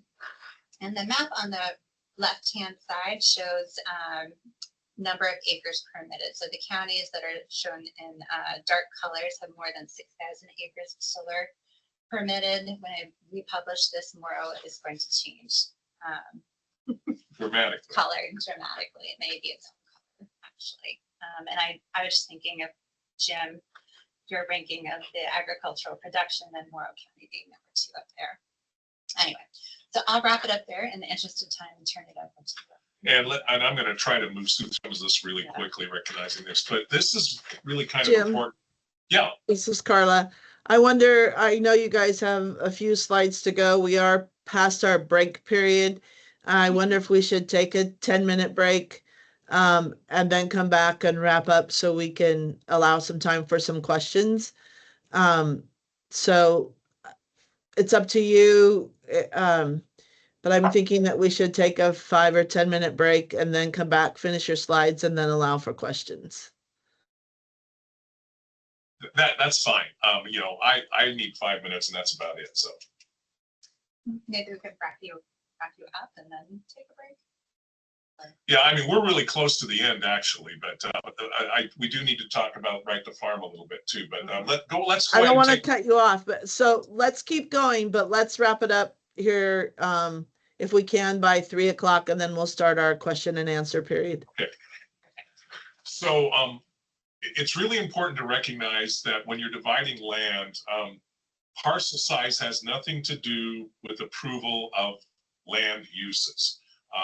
Just because you have the minimum parcel size, let's say it's 80 acres, doesn't mean you're automatically going to get a dwelling authorized on that property. In the exclusive farm use zone, on lands designated exclusive farm use zone, minimum parcel sizes are based on what is a parcel size that is character of farming operational characteristics, field sizes, that type of thing, whatever. And these parcel sizes are actually established in state law, 80 acres for general cropland, 160 acres for more intensive cropland, and 320 or more extensive cropland, 320 for like rangeland and extensive uses. Those are actually established by state law and are related to, again, the overall ability of land to be farmed, and what is needed is more like field sizes and the like. Now, state law does recognize that there are different agricultural characteristics around the state, and a county may request what's called a go below for a parcel size less than the 80-acre minimum. So for example, Hood River County has got a parcel size authorized as a 40-acre, in some cases 20, recognizing that orchards have smaller parcel sizes associated with that. Again, a county would have to justify, looking at the character of agriculture in that area, that those parcel sizes are characteristic of the operating characteristics in the area. This element that I've got here that says no subdivisions, there is a definition of a subdivision in state law. Subdivision is any land division that creates more than 3 parcels. So 4 parcels and up. Subdivisions are not allowed in the exclusive farm use zone, period. Partitions may be allowed in an exclusive farm use zone. Partition is 3 lots or less. So it's really important to understand that subdivisions are not allowed, partitions are. And those definitions actually come out of the real estate statute in ORS chapter 92, I believe it is. Again, I want to emphasize that land use approval standards are separate. Just because you have 80 acres, 160, 320, or it does not mean you're going to be authorized for land use. They have separate standards.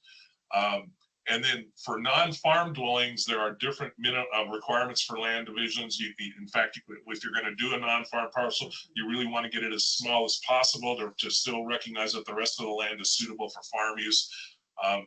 Soils come into play a lot of times here, especially as it relates to non-farm dwellings.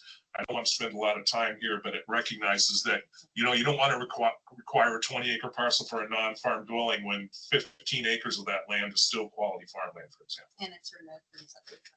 When you do get approval of a non-farm parcel, non-farm dwelling, the entire parcel is removed from the farm value assessment program, the taxation program. Urban growth boundaries. Believe it or not, I'm going to talk about this. I spend a good part of my time working on urban growth boundaries. The planning program is 50 years old. Urban growth boundaries have been acknowledged for over 30 years, so they're starting to fill up and there's more and more pressure to expand. The thing about urban growth boundaries is, you know, they really are designed for two things: to promote an orderly transition from rural to urban use, and I'll turn that around to also protect farmland by really limiting urban uses on land and leapfrog development outside into the middle of land, and including islands and the like. I always like to say to people that farmland protection and good, efficient urban development requires you to work both sides of the urban growth boundary. If we don't have efficient use of urban land, then there's greater pressure to expand the urban growth boundary onto farmland. If we don't protect farmland for rural uses and allow urban uses out there, then we're going to have downtowns and the like deteriorating a bit. You're going to have leapfrog development out there, and land is going to not be developed to its fullest extent inside the urban growth boundary. Hillary touched on most of these things. I will point out again that the 20-year land supply requirement relates to residential, commercial, industrial, recreational needs and the like. Population growth used to be, in terms of how that's going to occur, used to be much more controversial than it is now. The law requires Portland State University to come up with those population projections, and that's taken the politics and the subjectivity out of it and really made it an objective determination. I don't, we could spend a lot of time on this, whatever, but I think the key here is urban growth boundaries are important to the protection of farmland, just as exclusive farm use zoning is. Here's what it looks like. And believe me, you get out on the landscape and you're driving out there and you'll see this. It just is that stark of a difference. It just changes like this. This happens to be in Washington County in the Hillsborough. So tax policies, real quick. Hillary mentioned this earlier, but the EFU zone is a child, so to speak, of Oregon tax policy. If you're in an exclusive farm use zone in Oregon, you quote unquote, because it's not quite that, but quote unquote, automatically qualify for farm value assessment as long as you're currently employed with an intent to make a profit and money. There's no accounting other than that. So if you're currently employed in your zone DFU, you in effect, quote unquote, automatically, get that farm value assessment. It's been quite a boon to the agricultural community over time. There's been some studies done, one that looked at the period between 74 and 2004, and the value to landowners was over $3.8 billion of savings and taxes and the like due to that farm value assessment. Right to farm. This is really important. I spend a good deal of my time talking to people about right to farm. Right to farm is not a land use code. It relates to nuisance and trespass law. It's not a compatibility situation at all. It's about nuisance or trespass. I like to think of it as this way. Right to farm is talking about what is coming from the farmland and going off-site to surrounding lands, whereas when we're looking at land use compatibility, it's what's coming off the farm onto the farm and how that impacts. That's land use coming from the farm off. That's right to farm or nuisance or trespass. Right to farm, number one, precludes local jurisdictions from adopting or enforcing laws that declare agricultural practices a nuisance or a trespass. I've dealt with several of these over the years where a city has tried to regulate odor, for example, from offsite farms and the like, and they've had to be politely reminded that they cannot do that and such. Right to farm, so it precludes local jurisdictions from enforcing laws about nuisance or trespass, not about health, safety, and welfare. So we get into flooding, and we get into some of those other types of things. Agricultural practices may be regulated. Right to farm also provides immunity from lawsuits when the agricultural practice qualifies. It's not just a blank check automatic. It also provides, and I'll talk about that in a second a little bit more, it provides for judgment when a payment of attorney fees when a judgment's been made. Doesn't happen very often in my experience, but that's in the law. And it's especially important in regard to pre-existing non-resource development. That's already there. We haven't been able to look at it from the farm impacts test and the like. So it gives the farmer at least a bit of an umbrella, a bit of a protection there. Again, in relation to complaints and the like. And There's all kinds of complaints. Believe me, when the propane cannons get running on the grass seed fields and the vineyards, the calls we get at the Department of Agriculture really pick up and related to right to farm. I mentioned that it's not a blank check. You don't just, a lot of people like to just say, oh, I'm a farm use, I'm conducting farming practices, so I'm protected by right to farm. It's not quite that simple. There are a list, or I don't want to call it a list, there are elements within right to farm that have to be met to qualify for that immunity. And even then, a judge has to determine whether you qualify. It's just not an automatic thing. The farm use that's subject to a right to farm complaint or whatever must be commercial. It must be with intent to make a profit money. It must be commercial. Hobby farming is not protected by right to farm. So if you've got a horse and a cow and you've got a manure pile out there and somebody's complaining about your odor and they're for your own use and it's not commercial, that's not protected by right to farm. The practice that's being proposed must be determined to be generally accepted, reasonable, and prudent in conjunction with farm use. Must be determined. A judge makes that determination, but they look at the facts in the case. And I'll give you a quick example. Like the propane cannons come up every year, and I've had situations where propane cannons are running 24 hours a day, every 5 minutes, around the clock, and there's nothing out there to be hazed. There's no birds, there's no no vector, no problem whatsoever, whatever, but the cannons continue to operate. That most likely would be determined by a judge to not be an accepted or reasonable practice just to run it all the time, even when there's not something there to be scared away, so to speak, to be hazed. And you also have to be complying with applicable laws. So let me give you another example there. If we've got a complaint about odors from a dairy, and that dairy is violating its Department of Agriculture CAFO permit, it is not protected by right to farm because it's not complying with other applicable laws. So my point here is right to farm is not a blank check. Farmers don't just get to do carte blanche, whatever they have to do. They've got to meet these standards or elements in the definition of within right to farm. Right to farm does not prevent a suit from being filed. Even if you meet all those things, somebody's going to ultimately file a trespass or nuisance lawsuit against you, and you're going to have to deal with that in court. So it's going to cost the farmer to defend himself in court. So that's always an issue with right to farm. It does not preclude a jurisdiction from regulating farm use for certain uses like health, safety, and welfare, floodplain management, for example, and the like. Sometimes for wildlife related things like repairing water quality, which ODA regulates, for example. And by the way, right to farm does not preclude state or federal government from regulating farming practices for any reason whatsoever. It's only local governments. Right to farm involves interpretation. What is an accepted practice? That's going to be, debated and the like, and it's ultimately going to have to be determined by a judge. It does not protect from off-site conflicts. This is what Hillary was getting to. If trash is trespassing onto the farmer's property from an adjacent property, if dogs are running through and harassing livestock, if noise from an adjacent use. Right to farm has nothing to do with that. Those are land use issues that are dealt with through the land use process. And then there's people always ask me about this. I won't spend a lot of time on this, but there's always a question of legality. Right to farm in other states has been declared unconstitutional as a blanket easement over all land.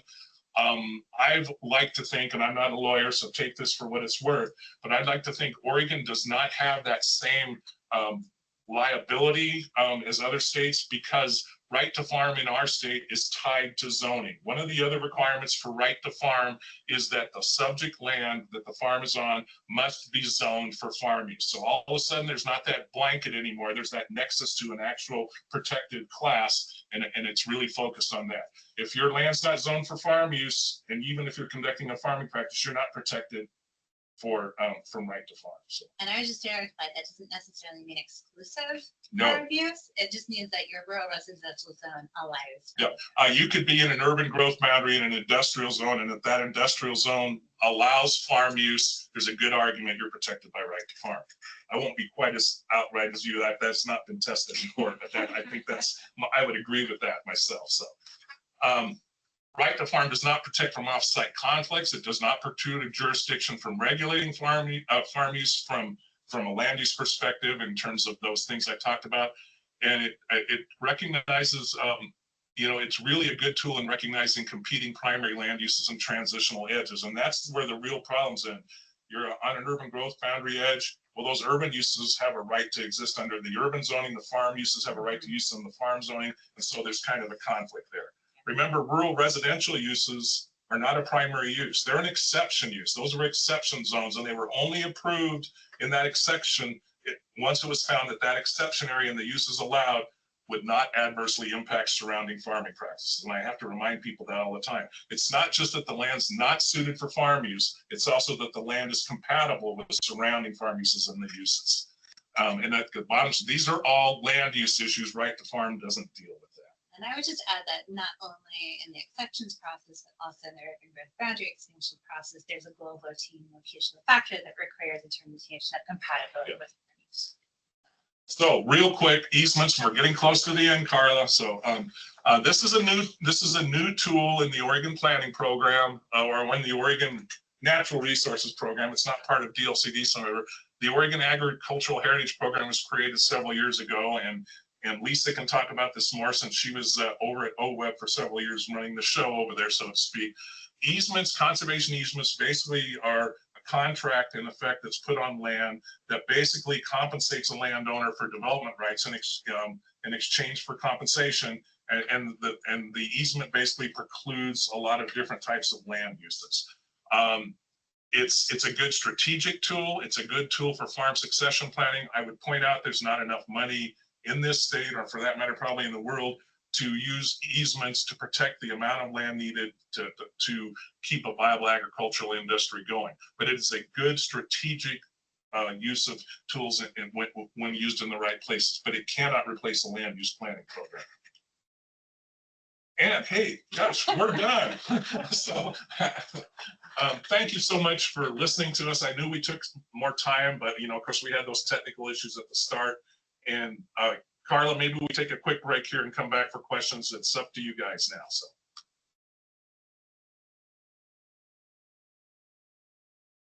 So let's take a quick 10-minute break. Everybody can grab a glass of water and do whatever, and then come back and we'll answer questions. I've kept a list of names to call upon that had comments in the chat, and we can go from there. Thank you.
Jim and Hillary.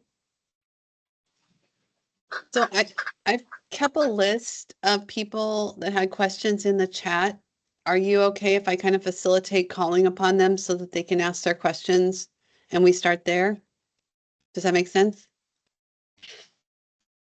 Yeah, that would be great. And just to clarify, we're taking questions from board members and commission members.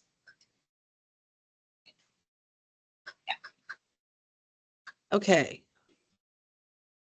Yeah, we need to be a little bit cognizant of LCDC doing this rulemaking and not straying over into that area for issues. So, you know, I thought we were going to stay focused on just questions from the board or the commission. So. On the 101. Yeah, thank you.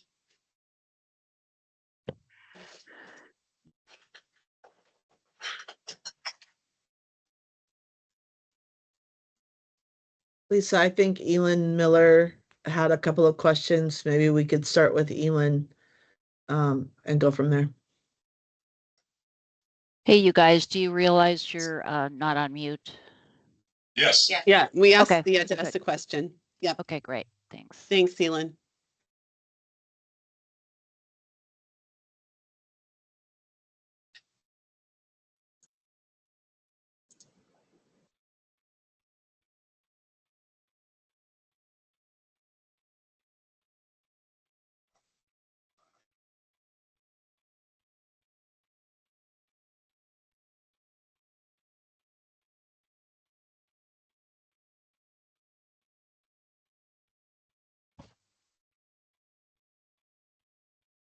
Elin, do you want to move forward with the questions that you had posed? Sure, I can do that. And sorry for being late. Let's say I'm glad I'm a better farmer than I am on my own secretary with my calendar. So, Elin Miller, for the record, if we're doing that, sorry. My question, I think probably the most important question I've got is well, I'll say this to start out. Thank you for the very thorough presentation. I'm still, in a learning curve, and I'm going to need to listen to this webinar again just to make sure that I'm, understanding things. So the question may be a little naive, but are there restrictions on the amount of income agritourism activities can earn? That was my latest question. So thank you, Board Member Miller. That's a good question. Again, it depends on what type of agritourism activity you're talking about. Most of them do not have income limitations. If you are talking about a farm stand, for example, that's something that is specifically permitted as a farm stand for the primary purpose of selling agricultural products. There's no income limitation on how much you can earn at a farm stand, but if you are offering events at the farm stand and if you are selling incidental retail items, that means non-agricultural products, then income derived from the sales of those incidental retail items and event fees cannot exceed 25% of the total income of the farm stand. All right. And let me add on to that, Elin, so let's say you do have that farm stand and you wanted to conduct some events that might go beyond that 20%. That doesn't preclude you from then going and applying for a permit through the events statute to do a separate event, which would not be calculated within that income. So this is really related to standalone farm stands that's the primary purpose with some auxiliary type things related to that. If so that's why the income test is there. Right, and like I said before, there's nothing that would prohibit you from having like a UPIC farm use, a farm stand permit, and then also an agritourism event permit if you wanted to conduct more events and get more income. Okay, so how was the 25% established? Is that in statute? It is in statute, yes. I can talk to a little bit to that, Elin. There was work groups that were put together both in statutory development and rural development, where there was lots of discussion, included farm groups and included property rights groups, included a lot of county planners and the like. And those numbers usually come up after a lot of talk about that. So it was something that was kind of agreed upon after a lot of discussion and work. And it's been quite a ways back, so I'm not even remembering all the details anymore. That's how long back it is, because I've been around a long time. So Yeah, and I guess this kind of goes to, since all of this was so, yeah, and I've been a very much a farmland conservation advocate, but my concern today is whether or not, from a timing standpoint, if things have changed with, you know, farm economies and all of that. So if it was established a long time ago, but it was or was not statute, it sounds like it's regs. yeah, well, I think the important thing to remember here, Elin, the purpose of the 20% is not about how much income, you know, that was, it's about maintaining the primary purpose of the use. So a farm stand is supposed to primarily be about, and remember, farm stands used to be considered a farm use, and the legislature segmented those out and created a new use under the statute because farmers were complaining about people setting up quote unquote farm stands that had no nexus to farm use and were selling a lot of things out in rural areas that were competing with legitimate farm stands. That's the genesis of why farm stands are reviewed separately. And the 20% was to make sure that they maintained that nexus to selling the farm products from the region. If you want to go outside that 20% and do activities or things like that, you need to go get approval through another venue. Okay, just go ahead. Sorry. No, go ahead. You know, a lot of the standards that we see are there to ensure that the primary purpose is preserved, so that you don't get into a tail wagging the dog situation. So you don't have a farm stand that is actually primarily, you know, a store. You know, for example, it is a farm stand for the sale of agricultural products and not something else. That's why there's that income limitation. Yeah, and just as a follow-up, again, as you said, agritourism isn't necessarily defined, but do all counties basically allow agritourism and have established agritourism? So that's thank you, Board Member Miller. That's a difficult question to answer. Again, there are a whole variety of different types of uses, like we talked about in the slide that showed the two tables, right? And so some of those uses counties are required to allow. Counties have to, you know, obviously allow farm use to happen in exclusive farm use zones. They have to allow wineries, cideries, breweries. They have to allow dog testing trials. They have to allow farm stands. They have to allow, they don't have to allow agritourism and other commercial events. So it depends on like what you're talking about. Yeah, and that's a good question, Elin, because it's important to, number one, there's that list of sub 2 uses, remember, that Hillary talked about, and they've been around for a long, long time. Those are, the county can either be more restrictive, add additional review standards to that, or they can decide not to approve them at all. But then you've got that last category of the events and the like, and that is totally voluntary. Counties can choose to do that or not. And that was a key point in discussions when that was adopted by the legislature, because there were a lot of people that are saying, we don't want to do this. And so instead of the legislature saying, you shall authorize these, they said, you may authorize these. So a lot of counties have put that into their code, but a lot of counties have not. Washington County does not recognize those agritourism event sections that may be allowed in the EFU zone, for example. But just to clarify, when we're talking about there, we're only talking about agritourism and other commercial events. Again, there's a whole bunch of other things that could be considered agritourism and different ways that you could have events that aren't necessarily through different pathways. Okay, well, at some point it might be, and maybe you don't have the data, but just to understand really when we talk agritourism, because we do, and I'm thinking back to our resolutions, we have an agritourism, as Jim knows, resolution. If we've got, you know, what counties actually have adopted it, because I'm wondering if individuals are using different avenues, maybe farm stands or others, to be doing some things because agritourism recognized. But again,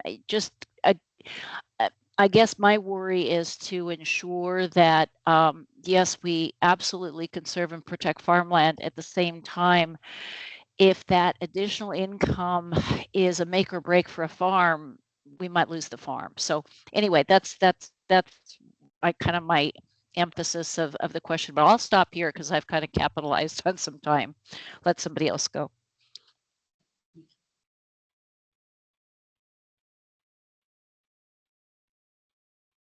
Do we have questions from other board or commission members?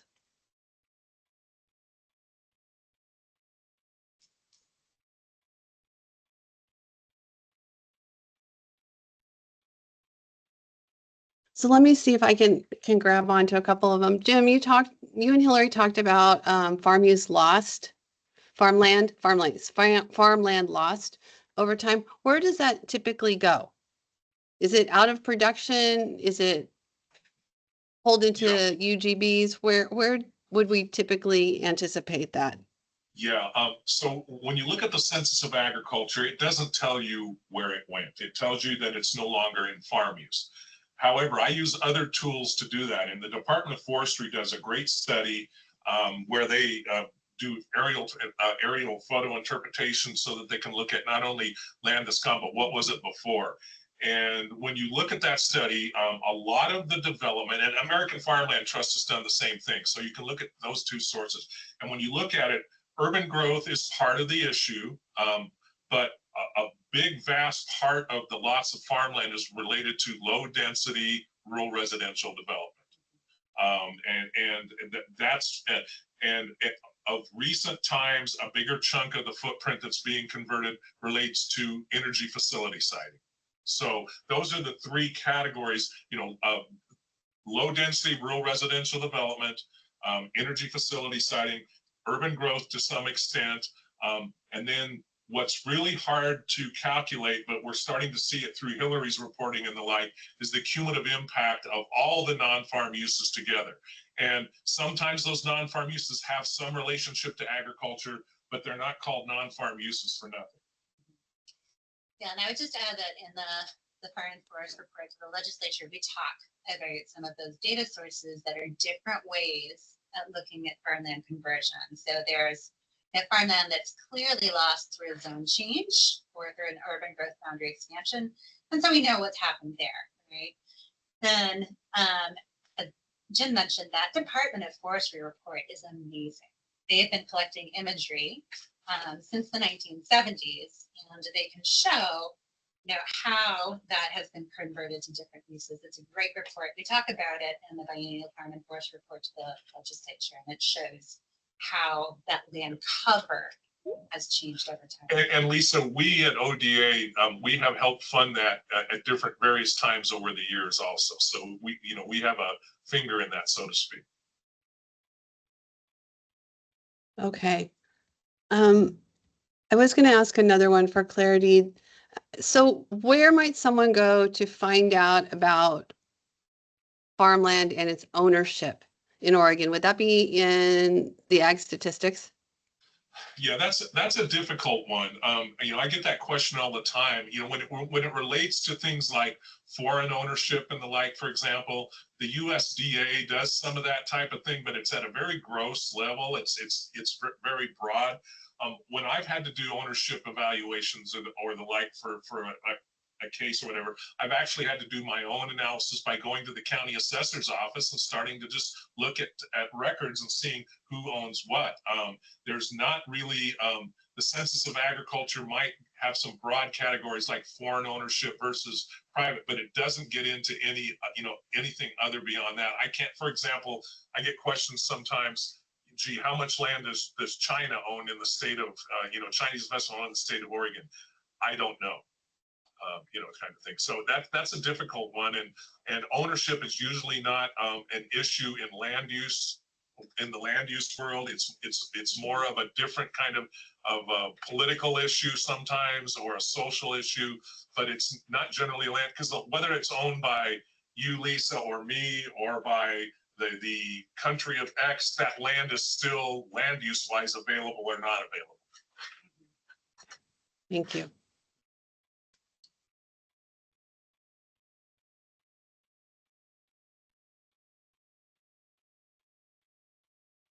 Other questions from board or commission members?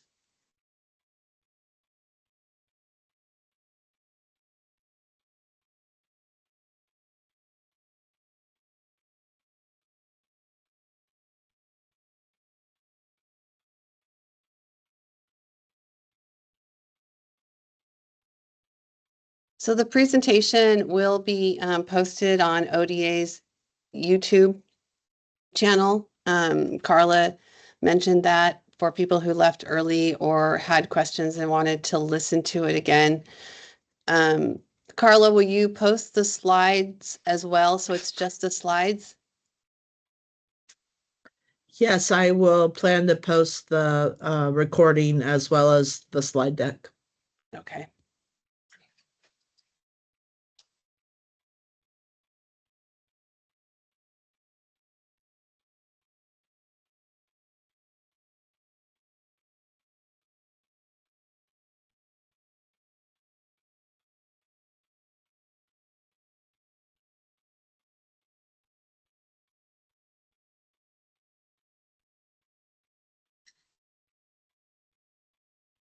Other questions? So there are several of these that kind of cross over into the rulemaking that's going on right now. And those are questions that you'll need to address through the rulemaking process and participate. And Director Bateman, you might want to give people some direction on how they might ask or engage in that process. Yes, I can do that. Thank you, Director Hansen. And Hillary, feel free to correct me if I'm wrong here, but we have some opportunities coming up this fall to stay in touch on the rulemaking for our farm and forest modernization project. Discussion will be coming to our commissioners, the Land Conservation and Development Commission, as they meet here in Salem on Friday, September 27th. And they'll be taking public comment at that time. Proposed draft rules will come out. They'll be posted with Secretary of State's office on September 1st, and packets will go to our commission, and all the materials will be posted on the commission website the following week around September 9 or 10, I believe, in preparation for their meeting on Friday, the 27th. And so there will be an opportunity to hear more about proposed changes that are being contemplated, how the RAC, the Rules Advisory Commission discussions have been going, and then to see the rules and comment on them during that time. And then there will be no action taken during that meeting. That will come later in the fall as the commission convenes in subsequent months. So hopefully that gives us a little bit more time to hear about what's going on, and public a chance to participate and comment on proposed rules. Hillary, do you want to correct anything I've just said or add more detail? Yeah, thank you, Director Bateman. I would just simply add that public comment on that rulemaking will be open at least until October 16th. So there will be plenty of time to provide public testimony written or sign up to provide oral testimony at the hearing on the 27th. It will be the first item on Friday, the 27th, I believe. So there will be, and we'll be taking written comments until October 16th. So quite a lot of time left to get your views and opinions to LCDC. So one more question, and this could be to Director Bateman or to Hillary. For people who have questions that are more specifically related to your rulemaking, what is the best way for them to ask those to engage in that process? Thank you, Director Hansen. So I would say reach out to me. We have a web page that is devoted to this rulemaking effort that has a lot of material related to it. Updates will be posted to that web page. So when the notice goes out, there will be a link to it there. So that's a good resource to get information on rulemaking. My contact information is also available on actually several DLCD web pages. And so my contact information is there, and you're welcome to reach out to me directly with any questions. And I believe Kasaria just posted the link to the rulemaking webpage in the chat. Thanks, Kasaria. I think Kirsten also posted some questions. So there are, for those people that had more specific questions that I think do relate to the rulemaking, there are several ways for you to engage and ask those specifically outside of this forum. So I hope that's helpful for you.